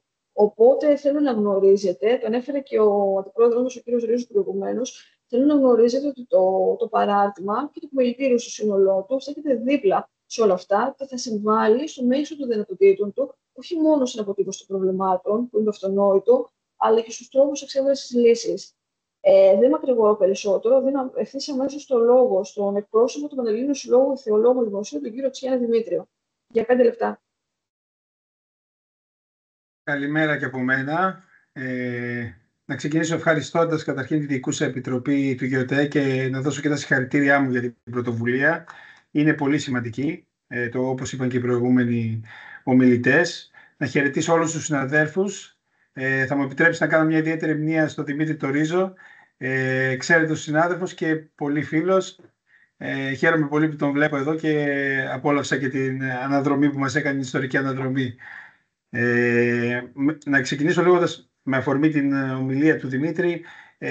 Είναι πολύ χαρακτηριστικό οι πολλές αλλαγές που έχουν γίνει στα αντικείμενά μας, στη διαμόρφωση των υπηρεσιών μας όλα αυτά τα χρόνια και δυστυχώς το δικό μου το συμπέρασμα είναι ότι πολλές φορές γίνονται χωρίς γνώμονα την αποτελεσματικότητα ή την καλύτερη λειτουργία των υπηρεσιών. Πολλές φορές μπαίνουν άλλα κριτήρια όπως οι περικοπές, η μείωση των θέσεων των προϊσταμένων ή άλλα κριτήρια τα οποία δυστυχώς μπορεί να επιτυχάνουν αυτό που βάζουν ως στόχο, αλλά έχουν μεγάλο αντίκτυπο στην αποτελεσματικότητα και στη λειτουργία των υπηρεσιών. Όπως πολύ καλά είπαν και οι προηγούμενοι συνάδελφοι, χαρακτηριστικά τα παραδείγματα που ανέφερε ο κ. Μήλιος για τον τρόπο που λειτουργήσαν οι υπηρεσίες το τελευταίο διάστημα, με λιγότερο προσωπικό και με αυτοθυσία στις κρίσεις που περάσαμε. Ένα χαρακτηριστικό παράδειγμα είναι η ΔΑΟΚ στις περιφέρειες. Κατά την άποψή μου, ένα τερατούργημα έτσι όπως έχει δημιουργηθεί, με μόνο στόχο την συμπίκνωση των υπηρεσιών, με αποτέλεσμα να δημιουργούνται κάποιες μεγάλες υπηρεσίες οι οποίες ως τελικό αποτέλεσμα δεν μπορούν να λειτουργήσουν. Θα μου επιτρέψετε να μείνω λίγο, γιατί έχουμε και λίγο χρόνο, στα κομμάτια της αλίας ιδιαίτερα. Ένα μεγάλο πρόβλημα που υπάρχει είναι αυτό που υπόθηκε και από άλλους, της διάσπασης όλων των αρμοδιοτήτων. Δηλαδή έχουμε μια γενική διεύθυνση αλίας, η οποία βέβαια είναι εξαιρετικά αποψηλωμένη και λειτουργεί στο μίνιμουμ των δυνατοτήτων της, και από εκεί και κάτω έχουν σπάσει οι αρμοδιότητες, οι υδατοκαλλιέργειες είναι στην αποκεντρωμένη διοίκηση, η αλεία στις περιφερειακές υπηρεσίες. Δυστυχώς αυτό έχει δημιουργήσει τεράστια προβλήματα, με κυρίως πολλές φορές μπορεί να είναι και πολιτική θέση ή μπορεί να είναι θέση κάποιων ανθρώπων που διοικούν τα υπουργεία, όχι υποχρεωτικά οι αιρετοί, αλλά και οι άνθρωποι που είναι στις υψηλές θέσεις, να έχουμε αποψήλωση των περιφερειακών υπηρεσιών. Το έθεσε πολύ σωστά η Αντιπεριφερειάρχης Αττικής, ότι οι περιφερειακές υπηρεσίες είναι αυτές που φέρνουν σε επαφή τον παραγωγικό τομέα, τους ανθρώπους του παραγωγικού κλάδου, με τη διοίκηση, με τον επιστημονικό κλάδο κτλ.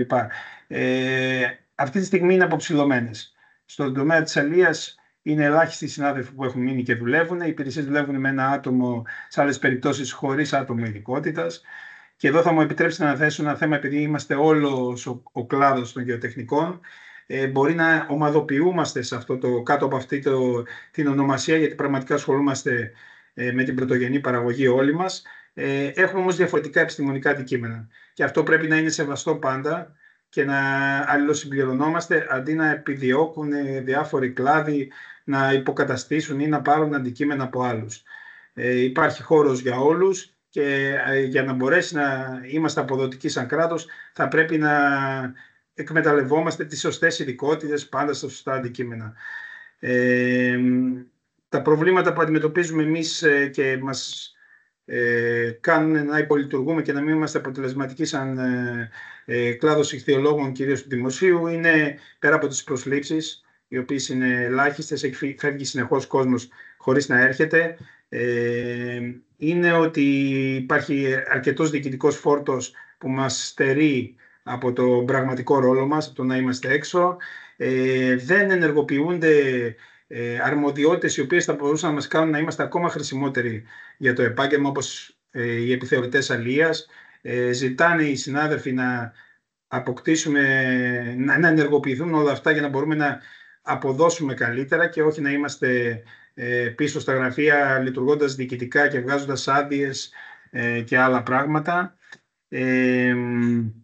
Πρέπει να τροποποιηθούν οι οργανισμοί των περιφερειών. Αν μιλάμε για τις περιφερειακές υπηρεσίες, πρέπει να είναι διακριτές οι δομές, με πυραμιδική δομή, να ενώνονται παραπάνω. Πρέπει να είναι σαφής ο ρόλος των ανθρώπων που δουλεύουν μέσα σε αυτό. Πρέπει να μεταφερθούν αρμοδιότητες από πάνω προς τα κάτω στην αλεία, δηλαδή να ξαναμπούν οι υπηρεσίες αλείας περιφερειακές στα επιχειρησιακά προγράμματα αλείας. Δεν είναι δυνατόν να γίνονται επενδυτικά σχέδια στις περιοχές και να μην λαμβάνεται τουλάχιστον η γνώμη των υπηρεσιών. Πρέπει να μεταφερθούν αρμοδιότητες διαχείρισης του αλευτικού μητρώου και του συστήματος παρακολούθησης αλείας στις περιφερειακές ενότητες και στις περιφέρειες. Πρέπει να γίνει κωδικοποίηση νομοθεσίας, όπως πολύ σωστά είπε η Αντιπεριφερειάρχης Αττικής. Αυτό που είπε και ο κύριος Μήλος, και εγώ συμφωνώ με όσα είπε η Αντιπεριφερειάρχης. Δυστυχώς το παράδειγμα της Περιφέρειας της Αττικής δεν είναι κάτι που μπορούμε να το γενικεύσουμε για τη χώρα. Οι υπόλοιπες περιφέρειες, αρκετές από τις οποίες δεν λειτουργούν με αυτό το σκεπτικό, τουλάχιστον που μας παρουσιάστηκε εδώ από την Περιφερειάρχη, καταργούν τμήματα αλληλείας, προσπαθούν να συνενώσουν, δίνουν τις αρμοδιότητες σε ανθρώπους που δεν είναι της ειδικότητας και όλα αυτά έχουν αντίκτυπο στον παραγωγικό τομέα ουσιαστικά.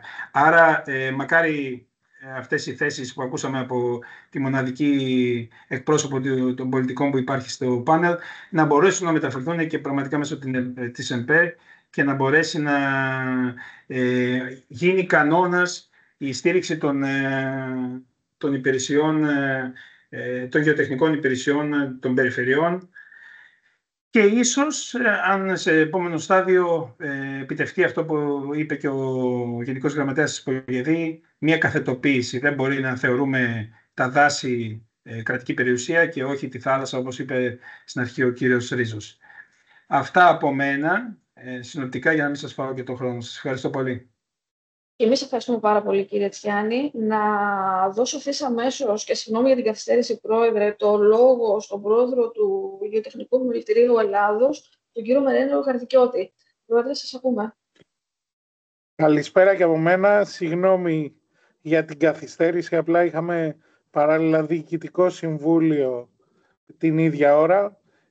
Χαίρομαι που βρίσκομαι μεταξύ συναδέλφων, που ακούω απόψεις. Πρώτα απ' όλα να συγχαρώ το Παράρτημα Στερεάς Ελλάδας για αυτή την πρωτοβουλία του. Είναι πάρα πολύ χρήσιμο να έχουμε τέτοιου είδους εκδηλώσεις, συναντήσεις, ανταλλαγές απόψεων και από τη μεριά των παραρτημάτων. Όλοι μαζί πρέπει να συνενώσουμε τις δυνάμεις μας και όλοι μαζί μπορούμε να πετύχουμε, κανένας μόνος του. Και αυτή τη συνεργασία μεταξύ Κεντρικού Διοικητικού Συμβουλίου και παραρτημάτων πρέπει να την ενδυναμώσουμε ακόμα περισσότερο. Με μεγάλη χαρά βρίσκομαι και σήμερα και σας ακούω περισσότερο, λαμβάνοντας πράγματα και λαμβάνοντας περισσότερη γνώση. Ακούγοντας τον κύριο Τσιάννη σε αυτά που είπε, θα πω ότι δυστυχώς οι γεωτεχνικές υπηρεσίες είναι όλες υποστελεχωμένες. Συζητάμε για υπηρεσίες οποίες η δασική είναι απειροελάχιστη, η κτηνίατρη είναι απειροελάχιστη, οι γεωπόνοι έχουμε να κάνουμε πραγματικές προσλήψεις από το 3, τώρα γίναν κάποιες. Επίσης θα πω ότι ζούμε σε ένα Υπουργείο το οποίο θα έχει ένα πολύ σοβαρό πρόβλημα σε μερικά χρόνια. Ότι έχει ένα τεράστιο κενό ηλικιακό. Θα βρεθούν σε μερικά χρόνια συνάδελφοι να φεύγουν για συνταξιοδότηση και να έρχονται να γίνονται τμήματάρχες και διευθυντές ενδεχομένως, άνθρωποι που δεν θα είναι ούτε 35 χρονών. Γιατί το 40-55 λείπει. Γιατί δεν υπήρξαν ποτέ διορισμοί. Αν δεν κάνω, Σωτήρη, λάθος, υπάρχει ένα τέτοιο μεγάλο κενό μέσα στο Υπουργείο σε γεωτεχνικούς που απουσιάζουν, δηλαδή γενιές. Θα έχουμε να αντιμετωπίσουμε λοιπόν και άλλου είδους τέτοια προβλήματα. Μαθαίναμε σήμερα στο διοικητικό. Φεύγουν πάρα πολύ. Ναι. Φεύγουν πάρα πολύ. Φεύγει όλη η φουνιά του 87. Και έχουμε ηλικιακά ένα μεγάλο gap, νομίζω. Άρα φεύγει εμπειρία. Δεν έχουμε ως κράτος κανονίσει πώς αυτή η εμπειρία θα μεταλαμπαδευτεί στους προηγούμενους, γιατί οι προηγούμενοι δεν έχουν έρθει ποτέ. Τώρα συζητήσαμε ξαφνικά για οργανόγραμμα του Υπουργείου που ξεκίνησε ευθυνδιάζοντας, από ό,τι κατάλαβα, και τους δημοσίους υπαλλήλους. Μιλήσατε για τις περιφέρειες και θα πω ότι αναγκασμένο το επιμελητήριο σήμερα να επικυρώσει προσφυγή κατά του Αιγαίου, του Νοτίου Αιγαίου, όπου τι κάνει, μειώνει τις γεωτεχνικές υπηρεσίες και π.χ. Δωδεκάνησα και Κυκλάδες θα έχουν μία κτηνιατρική υπηρεσία εδρεύοντας τη Σύρο. Πόσο λειτουργικό μπορεί να είναι αυτό? Και μία ΔΑΟΚ η οποία θα είναι στη Ρόδο. Δηλαδή πράγματα τα οποία, γιατί ενώ δεν μειώνεται σε άθροισμα στο οργανόγραμμα οι διευθυντές, απλά δίνονται σε άλλους κλάδους οι δύο διευθύνσεις. Άρα βλέπουμε ότι κάποιοι δεν καταλαβαίνουν τη σημασία ακόμα και σήμερα. Επιτρέψτε μου να πω που οι κρίσεις και οι φυσικές καταστροφές έδειξαν τη σημασία του γεωτεχνικού επαγγέλματος.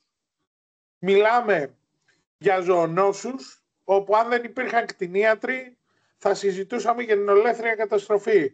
Μιλάμε για Ντάνιελ, όπου και η γεωργία χτυπήθηκε, αλλά και οι γεωλόγοι έπρεπε να είναι στην πρώτη γραμμή. Μιλάμε για πυρκαγιές και φυσικό περιβάλλον, όπου αν δεν είχαμε τους δασολόγους, δηλαδή το σύνολο, επίσης ένα Ντάνιελ, όπου ξαφνικά έχουμε ένα Βόλο να γίνεται ένας χαμός και με τα ψάρια και με φαινόμενα των αλλιέων, δηλαδή το σύνολο και των 5 επαγγελμάτων μας δείχνουν ότι στην κλιματική αλλαγή πρέπει να είναι λόγχοι. Κι όμως υπάρχουν ακόμα πολιτιακοί παράγοντες που αυτό αρνούνται να το καταλάβουν. Αρνούνται να καταλάβουν τη σημασία των γεωτεχνικών επαγγελμάτων.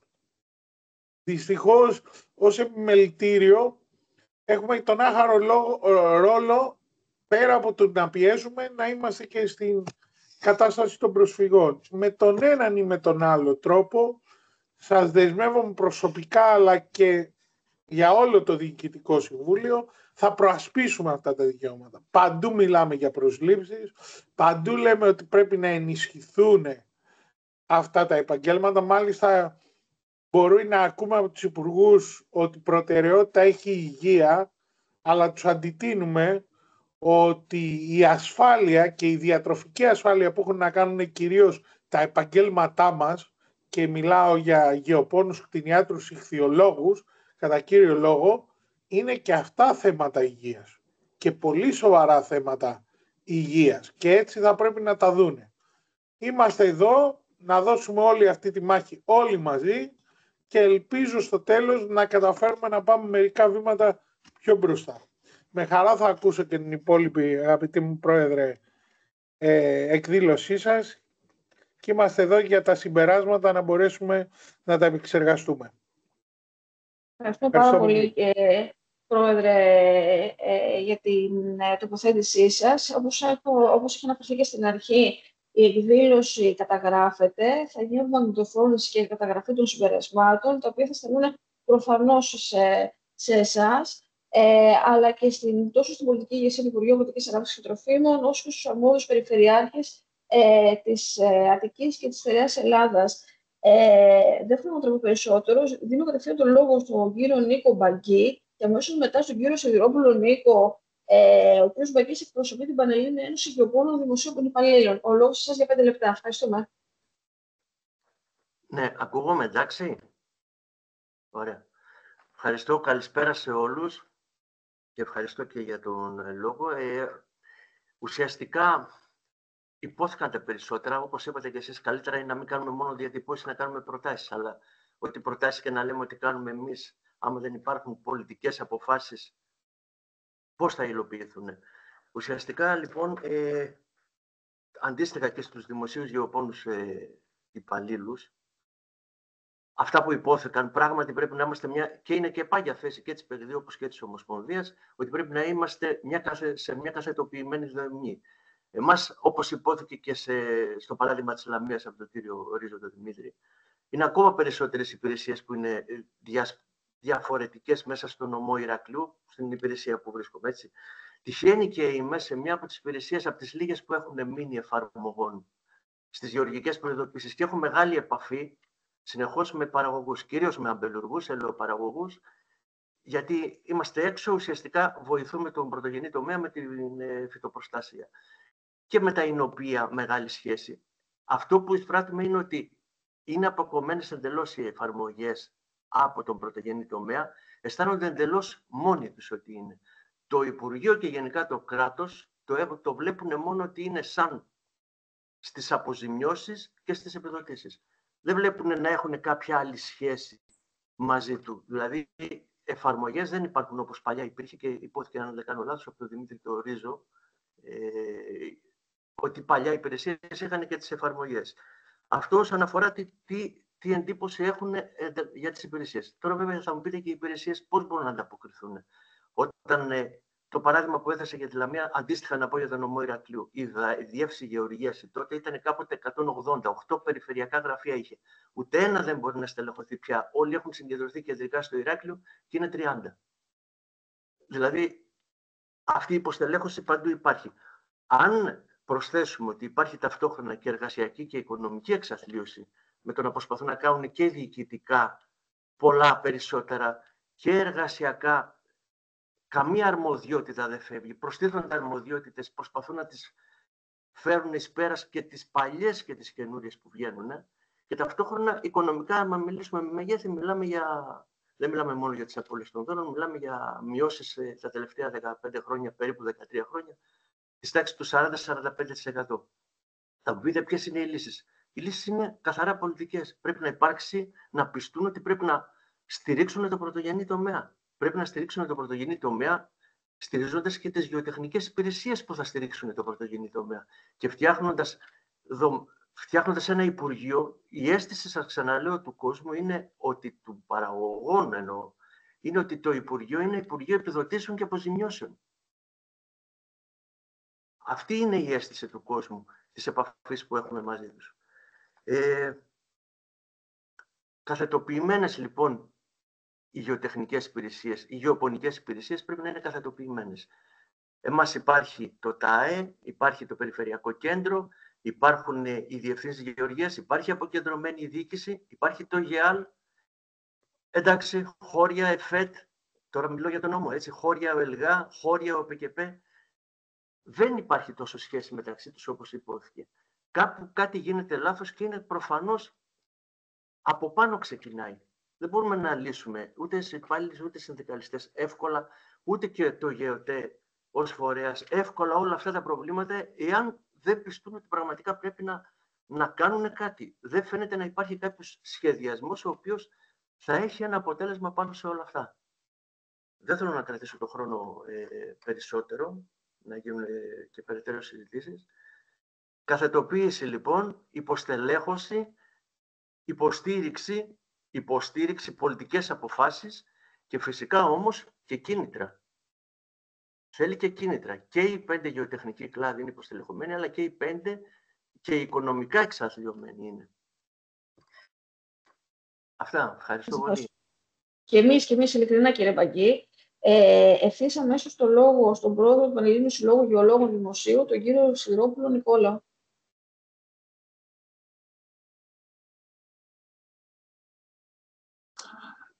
Δεν είμαι πρόεδρος. Με συγχωρείτε πάρα πολύ γιατί σημειώσουμε αυτό. Δεν έχει σημασία, το εκπροσωπείτε. Όχι, δεν εκπροσωπώ κάποιον. Απλά συμμετέχω. Απλά παρακολουθώ. Ωραία, τότε είναι συνωνυμία. Σας ευχαριστώ πάρα πολύ, κύριε. Πάτε, θέλετε να πείτε κάτι, μια που σας δώσαμε και τον λόγο. Εντάξει, άκουσα τους προηγούμενους συναδέλφους κυρίως που μιλήσανε. Συμφωνώ απόλυτα μαζί τους. Εδώ πέρα στην περιφέρεια η ανάγκη του γεωτεχνικού επαγγέλματος και ειδικά στην Ήπεθρο έξω είναι πάρα πολύ αναγκαία. Ωστόσο, το μεγάλο πρόβλημα που αντιμετωπίζουμε στη ΔΑΟΚ είναι η αποψήλωση. Δεν μιλάμε για αποστελέχους, μιλάμε σε κάποιες περιπτώσεις για τέλεια αποψήλωση. Πρέπει να ενισχυθεί η γεωτεχνική δραστηριότητα, πρέπει να βρεθούν άνθρωποι, πρέπει να συμμετέχουν οι άνθρωποι και να ληφθούν μέτρα έτσι ώστε το επάγγελμα αυτό να αποδώσει αυτό το οποίο έχει κληθεί να αποδώσει. Να υποστηρίξει την πρωτογενή παραγωγή και να μπορεί η κοινωνία, ο κόσμος και οι αγρότες να πάνε καλύτερα. Δεν θέλω να πω τίποτα περισσότερο. Ευχαριστώ πολύ για την ευκαιρία που μου δώσατε να πω 2 κουβέντες. Να είστε καλά, κύριε Σιδηρόπουλε, και συγγνώμη για το λάθος. Προφανώς δεν πήρε συνωνυμίας. Τώρα, αφού ολοκληρώθηκε ο κύκλος των τοποθετήσεων των προσκεκλημένων από φορείς, ο λόγος είναι στους συμμετέχοντες στη συζήτηση για 3 λεπτά ο καθένας. Έχουμε περίπου 20 λεπτά στη διάθεσή μας. Όποιος κύριος ή κυρία επιθυμεί, με ανάταση χειρός, όπως γίνεται συνήθως στις τηλεδιασκέψεις, να εκδηλώσει το ενδιαφέρον του. Πρώτη έχει εκδηλώσει το ενδιαφέρον της κυρία Μάγδα Κοντογιάννη, Γενική Γραμματέα του Κτηνοτροφικού Συλλόγου Αττικής. Κυρία Κοντογιάννη, για 3 λεπτά ο λόγος σε εσάς. Σας ευχαριστώ πάρα πολύ. Θα σας καλημερίσω και εγώ από την όμορφη και ηλιόλουστη Αττική και από τον παραγωγικό τομέα, από τους κτηνοτρόφους. Οι κτηνοτρόφοι της Αττικής δεν έχουν λάβει καμιά μορφή εκπαίδευσης ακόμα και σήμερα, είναι το 2025. Τόσο από τις διευθύνσεις αγροτικής οικονομίας και κτηνιατρικής, όσο και από την περιφέρεια. Έχουν γίνει διάφορα σεμινάρια για τη μελισσούλα, για το πυρηνόκαρπα, για την ξυλέλα κτλ. Αλλά όχι για τη κτηνοτροφία. Αυτό έχει σαν αποτέλεσμα οι κτηνοτρόφοι να έχουμε μια σοβαρή ημιμάθεια. Και δυστυχώς, το πώς λέγεται το τραγούδι, αρρωστημένο μου μυαλό, σενάρια πάλι φτιάχνεις. Ένα αυτό. Δεύτερο, ο Κτηνοτροφικός Σύλλογος Αττικής έχει καταγράψει από το 2013 και μετά τα προβλήματα των επαγγελματιών. Τα έχουμε θέσει στο Υπουργείο, έχουμε κάνει τις προτάσεις, σε κάποια πήγαμε πάρα πολύ καλά, ανατροπή της νομοθεσίας σε κάποια άλλα θέματα, αλλά χρειαζόμαστε εκπαίδευση. Έχουμε κάνει πάνω από 400 διαδικτυακά σεμινάρια, σεμιναριακού τύπου συζητήσεις, αυθεντικές. Άλλες φορές να είναι ήρεμες και άλλες φορές να έχουν και το κατοικήσει έτσι για να αναβάλουν και λίγο τα αίματα. Όλα αυτά βρίσκονται στο προφίλ του Κτηνοτροφικού Συλλόγου. Αυτό το λέω ενημερωτικά, σαν μια πληροφορία, σαν μια βιβλιοθήκη πληροφοριών. Κατά καιρούς έχουμε φέρει και άτομα τα οποία είχαμε θέματα φορολογικά, θέματα κτηνιατρικής κτλ. Αυτό έχουμε καταφέρει και το έχουμε κάνει εμείς, γιατί πήραμε την τύχη πλέον στα χέρια μας. Αυτό συμβαίνει γιατί δυστυχώς εμείς οι επαγγελματίες κτηνοτρόφοι, ό,τι μάθαμε, το μάθαμε δίπλα στους γονείς μας και μετά το εξελίξαμε με τις ημερίδες, τις εσπερίδες, τις εκθέσεις κτλ. Δεν είναι σοβαρό να σκεφτείτε. Βάζετε νέους αγρότες στο επάγγελμα. Δεν υπάρχουν αγροτικά σχολεία μαθητείας. Προσέξτε τι σας λέω, σχολεία μαθητείας. Θα πρέπει η κοινωνία να το δει πολύ σοβαρά το επιχειρηματικό κομμάτι και να στραφεί προς την πρωτοβάθμια εκπαίδευση. Θεωρώ από εκεί είναι μια καλή έναρξη, αλλά Τι γίνεται με τους ανθρώπους που έχουν κάποια ηλικία και κάποιες στοιχειώδες γνώσεις. Είδαμε τώρα ότι είναι βασική προϋπόθεση στους νέους αγρότες να εντάσσονται τα άτομα του Λυκείου. Συμφωνώ. Όμως, τι γίνεται με τα άτομα που δεν καταφέρανε μέχρι στιγμής να έχουν πάρει ένα πιστοποιητικό από την τριτοβάθμια εκπαίδευση ή από τη δευτεροβάθμια κάποια. Δεν θα πρέπει να εργαστούν. Πρέπει λίγα και να το δούμε διαφορετικά. Κλείνοντας, θα ήθελα να σας ευχαριστήσω που μου δώσατε την ευκαιρία, τα λέω και λίγο γρήγορα, να μην τρώω το χρόνο των αλληνών, την ευκαιρία να συμμετέχω σε μια τέτοια σοβαρή συζήτηση και να ξαναπώ και πάλι, οι επαγγελματίες κτηνοτρόφοι της Αττικής και όλης της χώρας, αλλά περισσότερο της Αττικής που είναι αστική περιοχή και δεχόμαστε καταιγισμό πυρών, χρήζουν ιδιαίτερης μεταχείρισης και εκπαίδευσης. Δεν είμαστε οι ρομαντικοί του επαγγέλματος. Οι ρομαντικοί ήταν οι πρόγονοί μας, ίσως. Η ρομαντική είναι ίσως κάποιοι από εμάς, αλλά όχι όλοι. Και εμείς θέλουμε αυτή τη στιγμή σοβαρά να δούμε τι γίνεται με το κομμάτι της εκπαίδευσης. Και πάνω απ' όλα σε νομοθετικά θέματα και ό,τι αφορά το κλάδο μας, γιατί εξελίσσεται με ραγδαίους ρυθμούς. Σας ευχαριστώ και πάλι καλό μεσημέρι σε όλους σας. Και εμείς ειλικρινά, κυρία Κοντογιάννη, τόσο για την τοποθέτησή σας, όσο για τις πραγματικά πολύ σημαντικές επισημάνσεις σας. Κυρία Αγγελάκη, θέλατε το λόγο, κατάλαβα καλά ή λάθος? Όχι, σας ακούω. Ωραία. Τότε ο λόγος στον κύριο Ρίζο. Να δώσουμε το λόγο, Αναστασία, θα έλεγα, σε αυτούς που δεν μιλήσαν ακόμη και να μιλήσω μετά. Ωραία. Επειδή δεν μπορώ να το δω εγώ αυτή τη δεδομένη χρονική στιγμή, θα μπορούσες λίγο είναι να... η κυρία Αντιγόνη Χατζιαθανασίου και ο Γιώργος ο Καρέτσος. Ωραία. Να δώσουμε τότε στην κυρία Χατζιαθανασίου. Ναι. Ο κ. Καρέτσος είναι και μέλος της Δικής Επιτροπής, οπότε θα ζητήσουμε την κατανόησή του σαν οικοδεσπότης στη συνέχεια.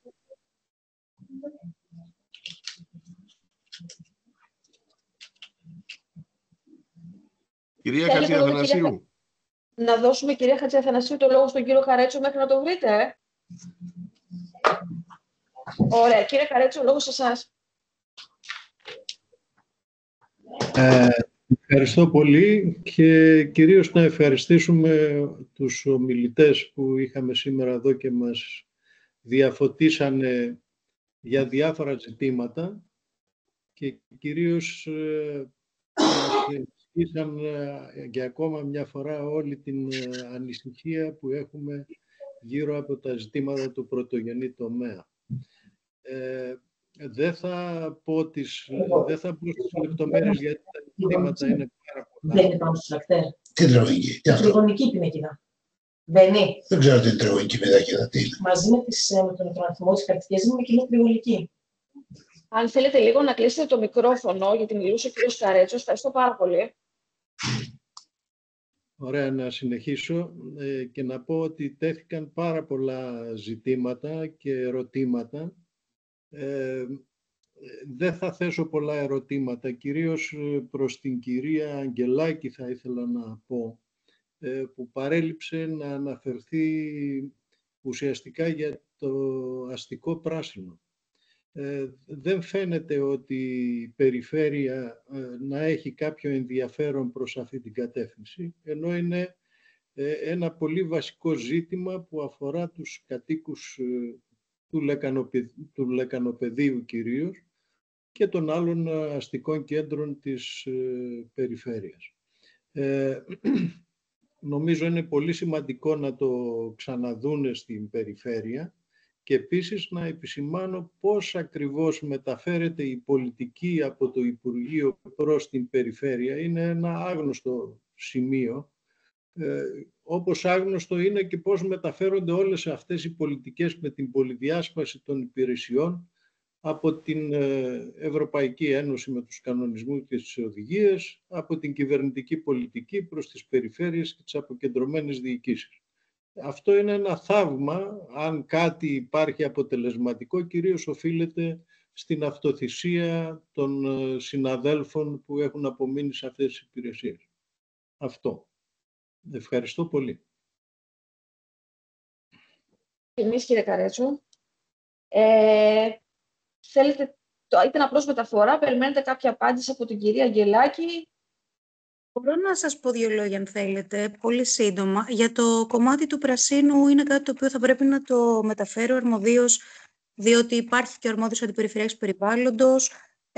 Σίγουρα και οι Δήμοι όσον αφορά το αστικό πράσινο είτε με τα πάρκα έχουν και αυτή κάποια αρμοδιότητα. Και σίγουρα θα εμπλέκονται και κάποιες υπηρεσίες του δασαρχείου. Θέλω να πω ότι αμιγώς για το κομμάτι του πρασίνου, παρόλο που και εμένα με βρίσκεται απόλυτα σύμφωνο ότι πρέπει να ενισχυθεί, προσωπικά δεν έχω την αρμοδιότητα, δεν έχω γνώση να σας απαντήσω σε αυτό. Μπορώ να το μεταφέρω και να επανέλθω μεταγενέστερα όποτε θέλετε, να αλλάξουμε και στοιχεία να σας το πω. Τώρα, όσον αφορά το κομμάτι της ενημέρωσης, είναι ένα θέμα που έθιξα και εγώ, αν το παρακολουθήσατε. Δηλαδή, και για μένα η νομοθεσία είναι προβληματική εντός εισαγωγικών σε πάρα πολλά σημεία. Δηλαδή, το πώς μια ευρωπαϊκή οδηγία μετουσιώνεται σε ΦΕΚ, το πώς περνάει στην περιφέρεια. Σε κάθε περίπτωση, η πολυνομία στην Ελλάδα είναι κάτι που υπάρχει. Δεν μπορώ να το... Δηλαδή, για το ίδιο θέμα προσωπικά δεν έχει τύχει να διαβάσω ΦΕΚ το οποίο να είναι συγκεκριμένο και να περιλαμβάνει και όλες τις πιθανές περιπτώσεις που μπορεί να μας τύχουν στο πεδίο. Από εκεί και πέρα, ξέρω ότι οι συνεργάτες πάντα ζητάνε διευκρινήσεις, πάντα είναι σε ανοιχτή επικοινωνία με τους υπόλοιπους και με τους συναδέλφους στα Υπουργεία και υπάρχει η αλληλογραφία επί διευκρινήσεων σε διάφορα ζητήματα. Όποτε έχει χρειαστεί κάποια παρέμβαση, σας διαβεβαιώ ότι είμαι εκεί. Δηλαδή, έχουμε κάνει αρκετές φορές. Συγγνώμη, τώρα με παίρνει και τηλέφωνο. Έχουμε κάνει αρκετές φορές συναντήσεις και στο Υπουργείο για διάφορα θέματα, παρουσία και των υπηρεσιακών, προκειμένου να διασφαλίσουμε μια καλύτερη επικοινωνία. Και προφορικά και γραπτά. Αλλά ναι, η νομοθεσία είναι το πρώτο για μένα που πρέπει να εξυγχρονιστεί. Σε αυτό συμφωνώ απόλυτα. Σας ευχαριστούμε πολύ, κυρία Αγγελάκη. Ναι, θα ήταν ωφέλιμη μια συνεργασία επειδή το κομμάτι του αστικού πρασίνου, σαν παράδειγμα, μας ενδιαφέρει πάρα πολύ. Έχουμε και αρμόδια και αντίστοιχη ομάδα εργασίας για αυτά τα θέματα, οπότε θα θέλαμε να έρθουμε και σε επαφή με τον αρμόδιο αντιπεριφερειάρχη. Σας ευχαριστούμε πάρα πολύ. Να δώσω αμέσως το λόγο στην κυρία Αντιγόνη Χατζιαθανασίου. Κυρία Χατζιαθανασίου, να μας συστηθείτε κιόλας.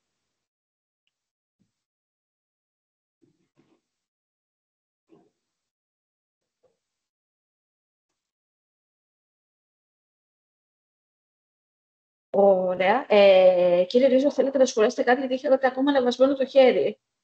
Ή έμεινε από την προηγούμενη φορά. Να κάνω μια παρέμβαση. Θα ήθελα, αν δεν θέλει η κυρία Χατζιαθανασίου, να είναι πριν από μένα. Να μιλήσω τώρα. Ωραία.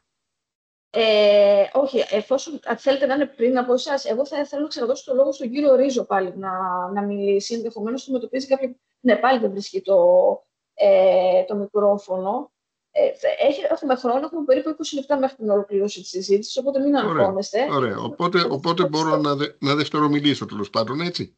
Θα δευτερομιλήσετε και εσείς, θέλω να δευτερομιλήσει ο κύριος Δημήτρης Ρίζος όμως, εκτός από αυτό. Γιατί δεν είναι το θα θέλαμε πάρα πολλά πράγματα. Χαίρομαι που θα είναι η απαρχή αυτή και από άλλες ημερίδες. Ήδη μου είπε ο Σπύρος ότι θα προχωρήσουμε σε κάποιο άλλο. Εκείνο που πρέπει να βάλουμε, γιατί τελικά με αυτή την ψηφιακή τεχνολογία ή την ευφυή γεωργία είναι ένα πολύ μεγάλο θέμα και ρόλος για τους γεωτεχνικούς, και νομίζω ότι η επόμενη διοργάνωση που θα κάνετε θα πρέπει να είναι σε αυτό. Εκείνο που θέλω να επισημάνω κάποιες λέξεις κλειδιά, δηλαδή από μια μεριά και εγώ προέρχομαι γεωτεχνική, αλλά θα πρέπει να καταλάβουμε και τον ισότιμο ρόλο που πρέπει να παίζουν και οι ιδιώτες γεωτεχνικοί, και αυτός ο ρόλος που πρέπει, δηλαδή η συνεργασία, και ο ιδιώτης γεωτεχνικός πρέπει να έχει το ρόλο του ενδιάμεσου κρίκου, θεματοφύλακα και αυτού που θα προωθεί μεταξύ του αγρότη, της αρμόδιας υπηρεσίας και του Υπουργείου, έτσι. Είναι πολύ θεμελιώδης ο ρόλος και κάπως έτσι πρέπει να το βλέπουμε. Ισότιμα και τους συναδέλφους γεωτεχνικούς, τους ιδιώτες, οι οποίοι και αυτοί έχουν ένα πολύ σημαντικό ρόλο σε αυτό το κρίκο που σας λέω. Λοιπόν, εκείνο που θέλω άμα να μ' ακούει και ο Πρόεδρος, πολύ σημαντικό σύνθημα είναι το εξής. Κατεπίγουσα θα πρέπει το γεωτεχνικό επιμελητήριο και οι επιμέρους κλάδοι να συμμετέχουν, συγκρότηση ομάδων εργασίας για όλα τα θέματα, οι νέοι μαζί με τους έμπειρους παλιούς, ακόμα και σαν τους συνταξιούς γεωτεχνικούς σαν εμάς. Δηλαδή, γιατί σας φέρω για παράδειγμα από τη Γενική Διεύθυνση Αλίας, αποκομμένη Συγκρού 150 τα τελευταία χρόνια χωρίς καμία επαφή με τις περιφερειακές υπηρεσίες οποιαδήποτε βαθμού και επίπεδου και τους επαγγελματικούς συλλόγους, αν είναι αλλιευτικούς συλλόγους κτλ. Να φανταστείτε ο κύριος Σιδηρόπουλος που μίλησε πριν, αναγγελία έναρξης λειτουργίας μονάδας ιχθυοκαλλιέργειας δεν προβλέπεται από την νομοθεσία, από την Γενική Διεύθυνση Αλίας, δεν ενημερώνεται η υπηρεσία αλίας της Φωκίδας. Δηλαδή έχουμε φτάσει σε κάποια τραγικά πράγματα τα οποία θα πρέπει να εξορθολογιστούν. Ξαναλέω, ξαναεπαναλαμβάνω πάλι με τον πρόεδρο το σύνθημα. Οπωσδήποτε πρέπει να δεσμευτεί ο Υπουργός Γεωργίας για όλα τα θέματα συγκρότηση ομάδων εργασίας, οι οποίοι θα είναι συμβουλευτικοί ή εισηγητικοί, προκειμένου να γίνεται νομοθετική ρύθμιση με τον καλύτερο τρόπο. Σας λέω, τρώω πάλι το χρόνο. Σας λέω ένα παλιό παράδειγμα, με είχε πάρει γενικός διευθυντής από το Υπουργείο, από τη Γενική Διεύθυνση Αλίας παλιά, έκανα ρύθμιση για το αλλιευτικό εργαλείο Αργαλιός. Ήταν μια επιτροπή και μου λέει, για πες μου ρε Μίτσο, τι είναι αυτό το εργαλείο Αργαλιός που ρυθμίζουμε στο Υπουργείο, διότι κανένας από αυτούς που ήταν στην επιτροπή δεν ήξερε τι είναι αυτό το αλλιευτικό εργαλείο που πρέπει να κάνουν τη ρύθμιση για την αλία. Το ίδιο έχουμε θέμα σήμερα με την επαγγελματικότητα των αλλιέων, το οποίο μια ομάδα εργασίας από τη Συγκρού 150 από μια Γενική Διεύθυνση Αλίας, χωρίς τη συμμετοχή του Γεωτεχνικού Επιμελητηρίου, των επιμέρους επαγγελματικών εμπλεκόμενων οργανώσεων, των επιστημονικών συλλόγων, προσπαθεί να συντάξει νόμο για την επαγγελματικότητα των αλλιέων. Πρόεδρε, πολύ μεγάλο σήμα. Υποχρεωτικά ο Υπουργός Γεωργίας να δεσμευτεί συγκρότηση ομάδων εργασίας, στις οποίες όλες αυτές θα συμμετέχουν το ΓΕΟΤΕ. Αυτά. Δεν θέλω να ξαναπείτε, κύριε Ρίζο, ότι εμείς ευχαριστούμε ότι μας τρώτε τον χρόνο. Ίσως αυτά τα οποία λέτε και η μακροχρόνια εμπειρία σας είναι πολύτιμη για εμάς. Και σας ευχαριστούμε πάρα πολύ για τις παρεμβάσεις σας. Θα ξαναδώσω πάλι το λόγο στην κυρία Χατζιαθανασίου, αν αυτή τη φορά έχει καταφέρει και έχει βρει το μικρόφωνο, ή θέλουμε πολύ να την ακούσουμε.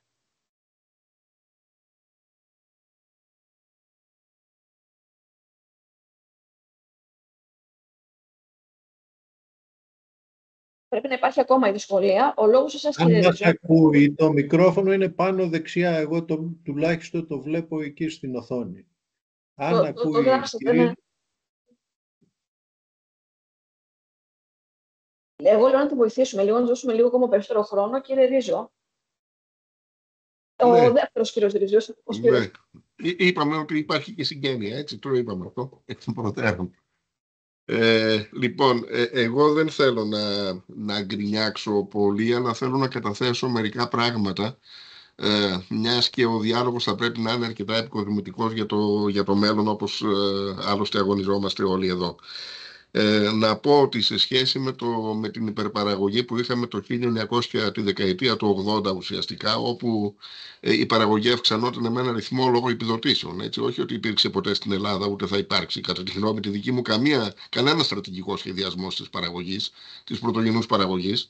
Λόγω των επιδοτήσεων, λοιπόν, η παραγωγή αυξανόταν κατά 2% κατά μέσο όρο, ενώ η κατανάλωση μόλις κατά 0,5% στις χώρες της Ευρώπης, και ήταν υποχρεωμένοι να εξάγουν, αλλά πού να τα εξάγουν, στον τρίτο κόσμο, ο οποίος δεν είχε να φάει ο ίδιος. Δηλαδή δεν είχε να φάει από μια πλευρά, από την άλλη πλευρά δεν είχε να πληρώσει. Ούτε καν τα μεταφορικά της εξαγωγής. Οπότε είχαμε φτάσει να θάβουμε προϊόντα. Επικράτησε μια λογική στη χώρα. Ουσιαστικά το να μην θέλουμε κατά βάση πρωτογενή τομέα, για να μην χαϊδεύουμε αυτιά και να λέμε την πραγματικότητα μεταξύ μας. Τι έγινε κατά την χρυσή δεκαετία του 90, όπου καταργήθηκε ο πρωτογενής τομέας. Σταματήσαν να γίνονται μελέτες για αρδευτικά έργα. Ξέρετε, η συμβατική γεωργία χωρίς άρδευση και λίπανση δεν μπορεί να υπάρξει και φυτοπροστασία. Μιλάμε πάντα για συμβατική γεωργία. Να πούμε ότι έκλεισαν ο οργανισμός καπνού, ο οργανισμός βάμβακος, ο οργανισμός ελαιολάδου. Αρχικά η ΜΟΜΑ, μετά η ΕΒ και το ΙΓΜΕ. Γιατί κλείσαν οι εταιρείες αυτές? Γιατί είχαν πολύ μεγάλα βαριά μηχανήματα, παίρναν όλες τις εργολαβίες ουσιαστικά, και επειδή η Ελλάδα καθιερώθηκε ως η χώρα των εργολάβων, δεν έπρεπε να υπάρχει δημόσιος τομέας που να κάνει τα έργα αυτά, αλλά ιδιώτες.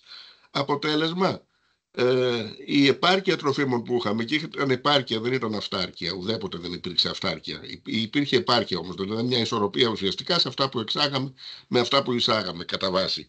Η επάρκεια λοιπόν που είχαμε πριν το 80 με τα τάξεις, με τους δασμούς, πριν ιδρυθεί ο Παγκόσμιος Οργανισμός Εμπορίου που ιδρύθηκε το 1989, συμφωνία της ΓΚΑΤ αργότερα επί την κατάργηση των δασμών, επειδή ακριβώς υπήρχαν δασμοί στα γεωργικά προϊόντα, υπήρχε και μια επάρκεια. Δηλαδή δεν υπήρχε από μια πλευρά στρατηγικός σχεδιασμός ούτε τότε, αλλά επειδή τα προϊόντα πιάναν τιμή και δεν ανταγωνιζόντουσαν την Αιγυπτιακή πατάτα με 2,5 ευρώ μεροκάματο,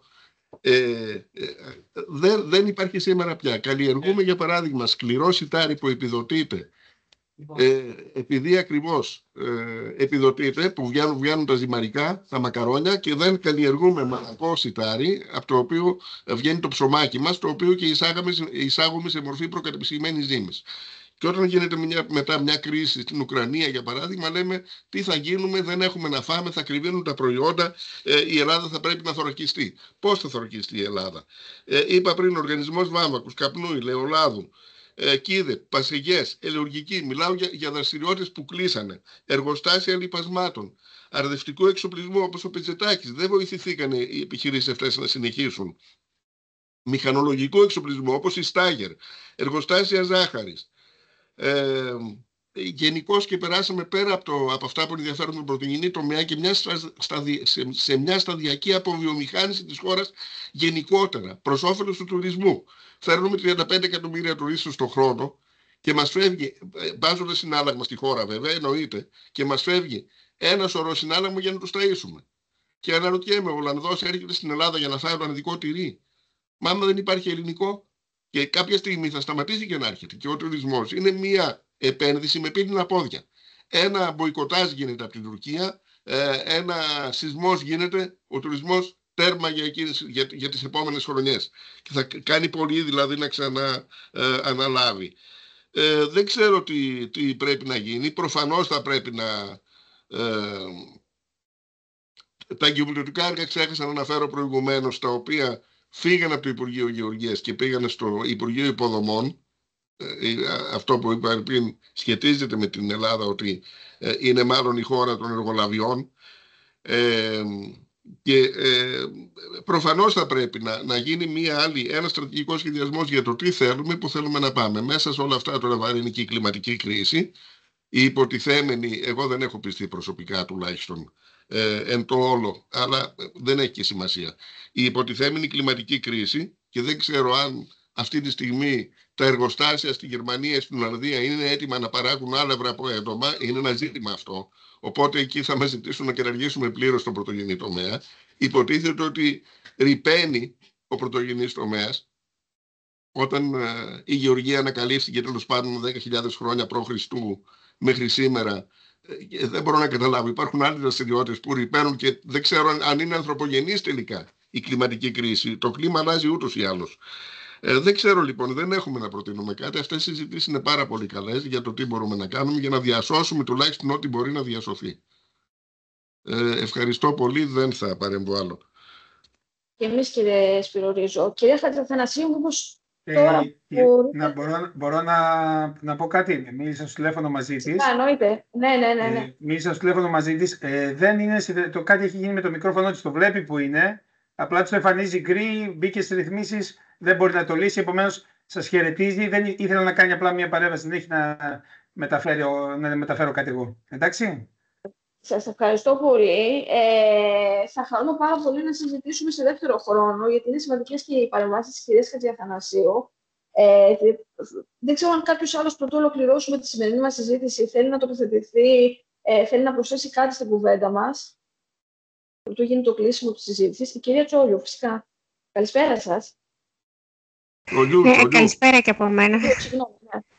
Τσολιού, ναι, δεν πειράζει. Έχω συνηθίσει να γίνεται μια αλλαγή στο όνομά μου. Να συστηθώ καταρχήν, είμαι η Ηλιάνα Τσολιού, είμαι κτηνίατρος και είμαι η Γενική Γραμματέας του Γεωτεχνικού Επιμελητηρίου. Να δικαιολογηθώ σε δεύτερο χρόνο, γιατί μπήκα καθυστερημένη, γιατί είχαμε διοικητικό συμβούλιο πριν, οπότε μόλις τελειώσαμε προσπάθησα να συνδεθώ.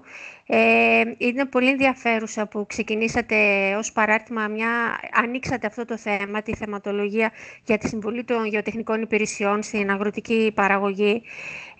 Εγώ θα ήθελα, εκτός από να μην μιλήσω ως μέλος του Διοικητικού Συμβουλίου, αλλά ως υπάλληλος, ως γεωτεχνικός. Είμαι κτηνίατρος στο κτηνιατρικό εργαστήριο Ιωαννίνων, σε μια περιφερειακή υπηρεσία του Υπουργείου, οπότε κατανοώ απόλυτα τις δυσκολίες που έχουμε αυτή τη στιγμή οι γεωτεχνικοί στο να παράγουμε το έργο χωρίς εμπόδια. Τα εμπόδια που αντιμετωπίζουμε είναι πάρα πολλά, εκτός από την νομοθεσία που αναφέρθηκε και τονίστηκε από πολλούς συναδέλφους. Είμαι σίγουρη ότι τόση ώρα συγκεντρώθηκαν και τα προβλήματα της έλλειψης της χρηματοδότησης, της λήψης προσωπικού που έχουμε, που είναι πάρα πολλές σε όλες τις υπηρεσίες, και θα ήθελα σε όλα αυτά να προσθέσω και τις αρμοδιότητες, οι οποίες για κάποιο λόγο δεν μπορούμε να τις ασκήσουμε, τις αφήνουμε ανενεργές, γιατί δεν έχουμε κόσμο, γιατί δεν έχουμε προσωπικό, και σιγά σιγά αρχίζουμε τις εκπτώσεις ή τις δεύτερες λύσεις. Και εκεί πέρα αρχίζουν τα προβλήματα με το ποιος είναι ο ρόλος του δημοσίου γεωτεχνικού, ποιος είναι ο ρόλος του ιδιώτη γεωτεχνικού, ποιος είναι ο ρόλος του πανεπιστημίου. Σε αυτό νομίζω το πεδίο θα πρέπει να είμαστε σαφείς, η πολιτεία να είναι σαφής, να καθορίσει τις αρμοδιότητες και τους θεσμικούς μας ρόλους. Γιατί όταν μπερδεύονται αυτά, τότε αυτό που παράγεται στο τέλος δεν είναι έργο, αλλά είναι μάλλον κάτι επικίνδυνο. Και πολλές φορές ξεσπάνε αυτές οι επικινδυνότητες. Εγώ θα παρακολουθήσω τα συμπεράσματα που θα βγουν από αυτή την ημερίδα και θα πω μόνο ότι κάποια θέματα, όπως είναι αυτό, θα πρέπει να αρχίσουν να θίγονται από όλα τα παραρτήματα για να βγει μια συγκεκριμένη άποψη από το Διοικητικό Συμβούλιο μετά. Δεν γίνεται, η πυραμίδα θα πρέπει να λειτουργεί σωστά, ώστε και η θέση που βγαίνει η τελική να είναι σωστή. Όταν περιμένουμε τέτοια να θυγούν από την κορυφή προς τα κάτω, τότε είναι λάθος τα συμπεράσματα στα οποία θα οδηγηθούμε. Βλέπω εδώ και αξιόλογους συναδέλφους. Ελπίζω να έχει τοποθετηθεί πριν και ο συνάδελφος, ο πρόεδρος της ΠΕΚΔΙ, αρμόδιος από το δικό μας κλάδο, τον κτηνιατρικό, που το περάσαμε αυτά που περάσαμε και δεν τελειώνουν. Εγώ εκ μέρους του Διοικητικού Συμβουλίου να πω ότι σε όποιες εκδηλώσεις αποφασίσει το παράρτημα θα έχει την αρρωγή μας και ελπίζουμε με αυτή που ξεκίνησε η χρονιά το 2025 να συνεχίσετε έτσι παραγωγικά.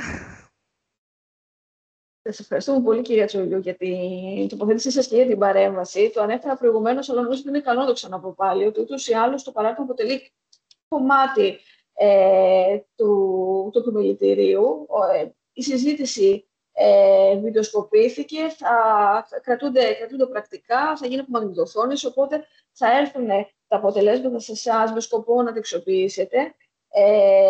Εγώ θέλω να πω ότι υπάρχει και ένα πολύ καλό πλαίσιο συνεργασίας μεταξύ του παραρτήματος και της κριτικής υπηρεσίας και ευελπιστούμε πως θα συνεχίσουν και προς αυτή την κατεύθυνση.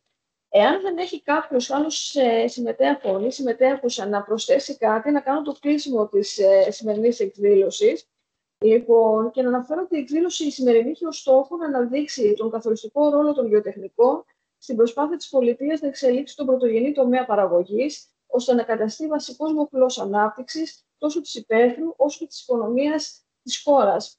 Στην εκδήλωσή μας είχαμε σκοπό να αναδείξουμε τα προβλήματα που αντιμετωπίζουν οι γεωτεχνικοί στην άσκηση των καθηκόντων τους για την επίτευξη των υπηρεσιακών και επαγγελματικών τους στόχων, ώστε να αναλυθούν οι θεσμικές πολιτικές υποστήριξης του γεωτεχνικού επαγγέλματος για το δημόσιο και ιδιωτικό τομέα και θα αναζητηθούν και να προτεθούν μέθοδοι και μέτρα βελτιστοποίησης της άσκησης του επαγγέλματος των γεωτεχνικών, προκειμένου να μεγιστοποιηθεί η συνεισφορά τους στη βιώσιμη αγροτική ανάπτυξη. Εν συντομία, υπερτονίστηκε από όλους τους συμμετέχοντες και τις συμμετέχουσες η αναγκαιότητα στελέχωσης των υπηρεσιών, ουσιαστικά ο ξεχρονισμός των δομών, το κομμάτι της χρηματοδότησης, όπως επίσης και το κομμάτι των αρμοδιοτήτων. Δεν σας κρύβω από την δική μου προσωπική εμπειρία, είναι από τις ελάχιστες εκδηλώσεις συζητήσεις, στις οποίες δεν ακούστηκαν μόνο προβλήματα, αλλά ακούστηκαν και προτάσεις. Και το θεωρώ ότι κινούμαστε προς τη σωστή κατεύθυνση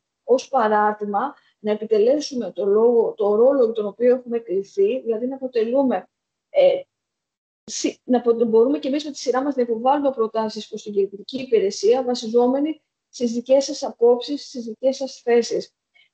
Να ευχαριστήσω θερμά τους ομιλητές μας, την κυρία Δήμητρα Αγγελάκη, Αντιπεριφερειάρχη Αττικής Αγροτικής Οικονομίας και Κτηνιατρικής, τον κύριο Δημήτρη Ρίζο, πρώην Διευθυντή ΔΑΟΚ και αναπληρωτή Γενικό Διευθυντή Περιφερειακής Αγροτικής Οικονομίας και Κτηνιατρικής της Περιφέρειας Στερεάς Ελλάδας, τον κύριο Σωτήρη Λαμπρόπουλο από την Πογεδή, τον κύριο Νίκο Μπαγκή από την Πεγδή, τον κύριο Μίλιο Κωνσταντίνο από την Πεγδή, τον κύριο Σιάννη Δημήτριο από τον Πανελλήνιο Σύλλογο Εκθεολόγων Δημοσίου, τον πρόεδρο και τη Γενική Γραμματέα του ΓΕΟΤΕ, τον κύριο Γαρδικότη και την κυρία Τσολού για την παρέμβασή τους, και χωρίς να θέλω να αφήσω τελευταία, τον καθοριστικό ρόλο του πρωτογενή τομέα για την περιφέρεια Αττικής και Στερεάς Ελλάδας, και ευχαριστούμε θερμά τον Κτηνοτροφικό Σύλλογο Αττικής που τον εκπροσώπησε.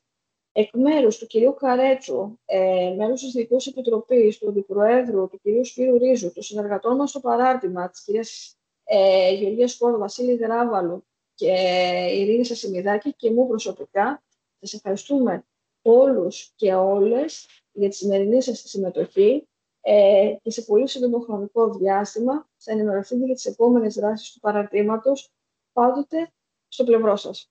Ευχαριστούμε πολύ. Καλή συνέχεια σε όλους. Γεια σας. Ευχαριστούμε και εμείς. Καλό απόγευμα. Γεια σας. Γεια σας. Καλό απόγευμα. Καλό απόγευμα. Ευχαριστώ και πάλι. Και να πούμε, Αναστασία, ότι μετά τη δυστοκία που είχαμε το πρώτο διάστημα, έχουμε πάρει μπροστά τέλος πάντων και υποσχόμαστε να το συνεχίσουμε. Σίγουρα. Σας ευχαριστούμε όλους πάρα πολύ. Να είστε καλά. Ευχαριστούμε εμείς. Γεια σου, Ηλιάνα. Γεια σου, Δημήτρη. Γεια σου, Δημήτρη. Γεια σας. Το παραρτήματος, μείνετε μέσα, μην φύγετε σας παρακαλώ.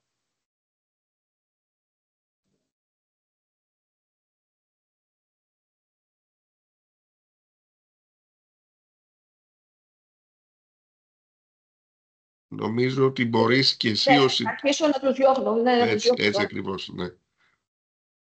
Διακριτικά ζητάω συγγνώμη που σας βγάζω εκτός από τη συζήτηση. Ο Γιώργος έφυγε, νομίζω όμως. Πάρτε ένα τηλέφωνο, ξαναμπεί μέσα.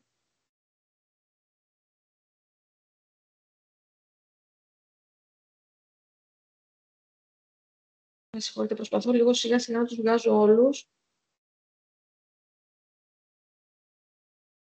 Μόνο η Γεωργία μας άκουσε και έμεινε μέσα.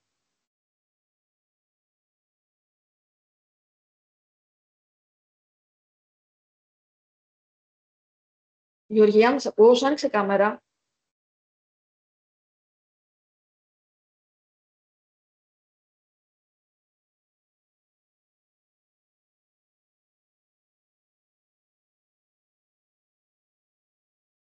Δεν μας ακούει. Λοιπόν, να κλείσω εγώ λίγο τη βιντεοσκόπηση. Με συγχωρείτε λίγο.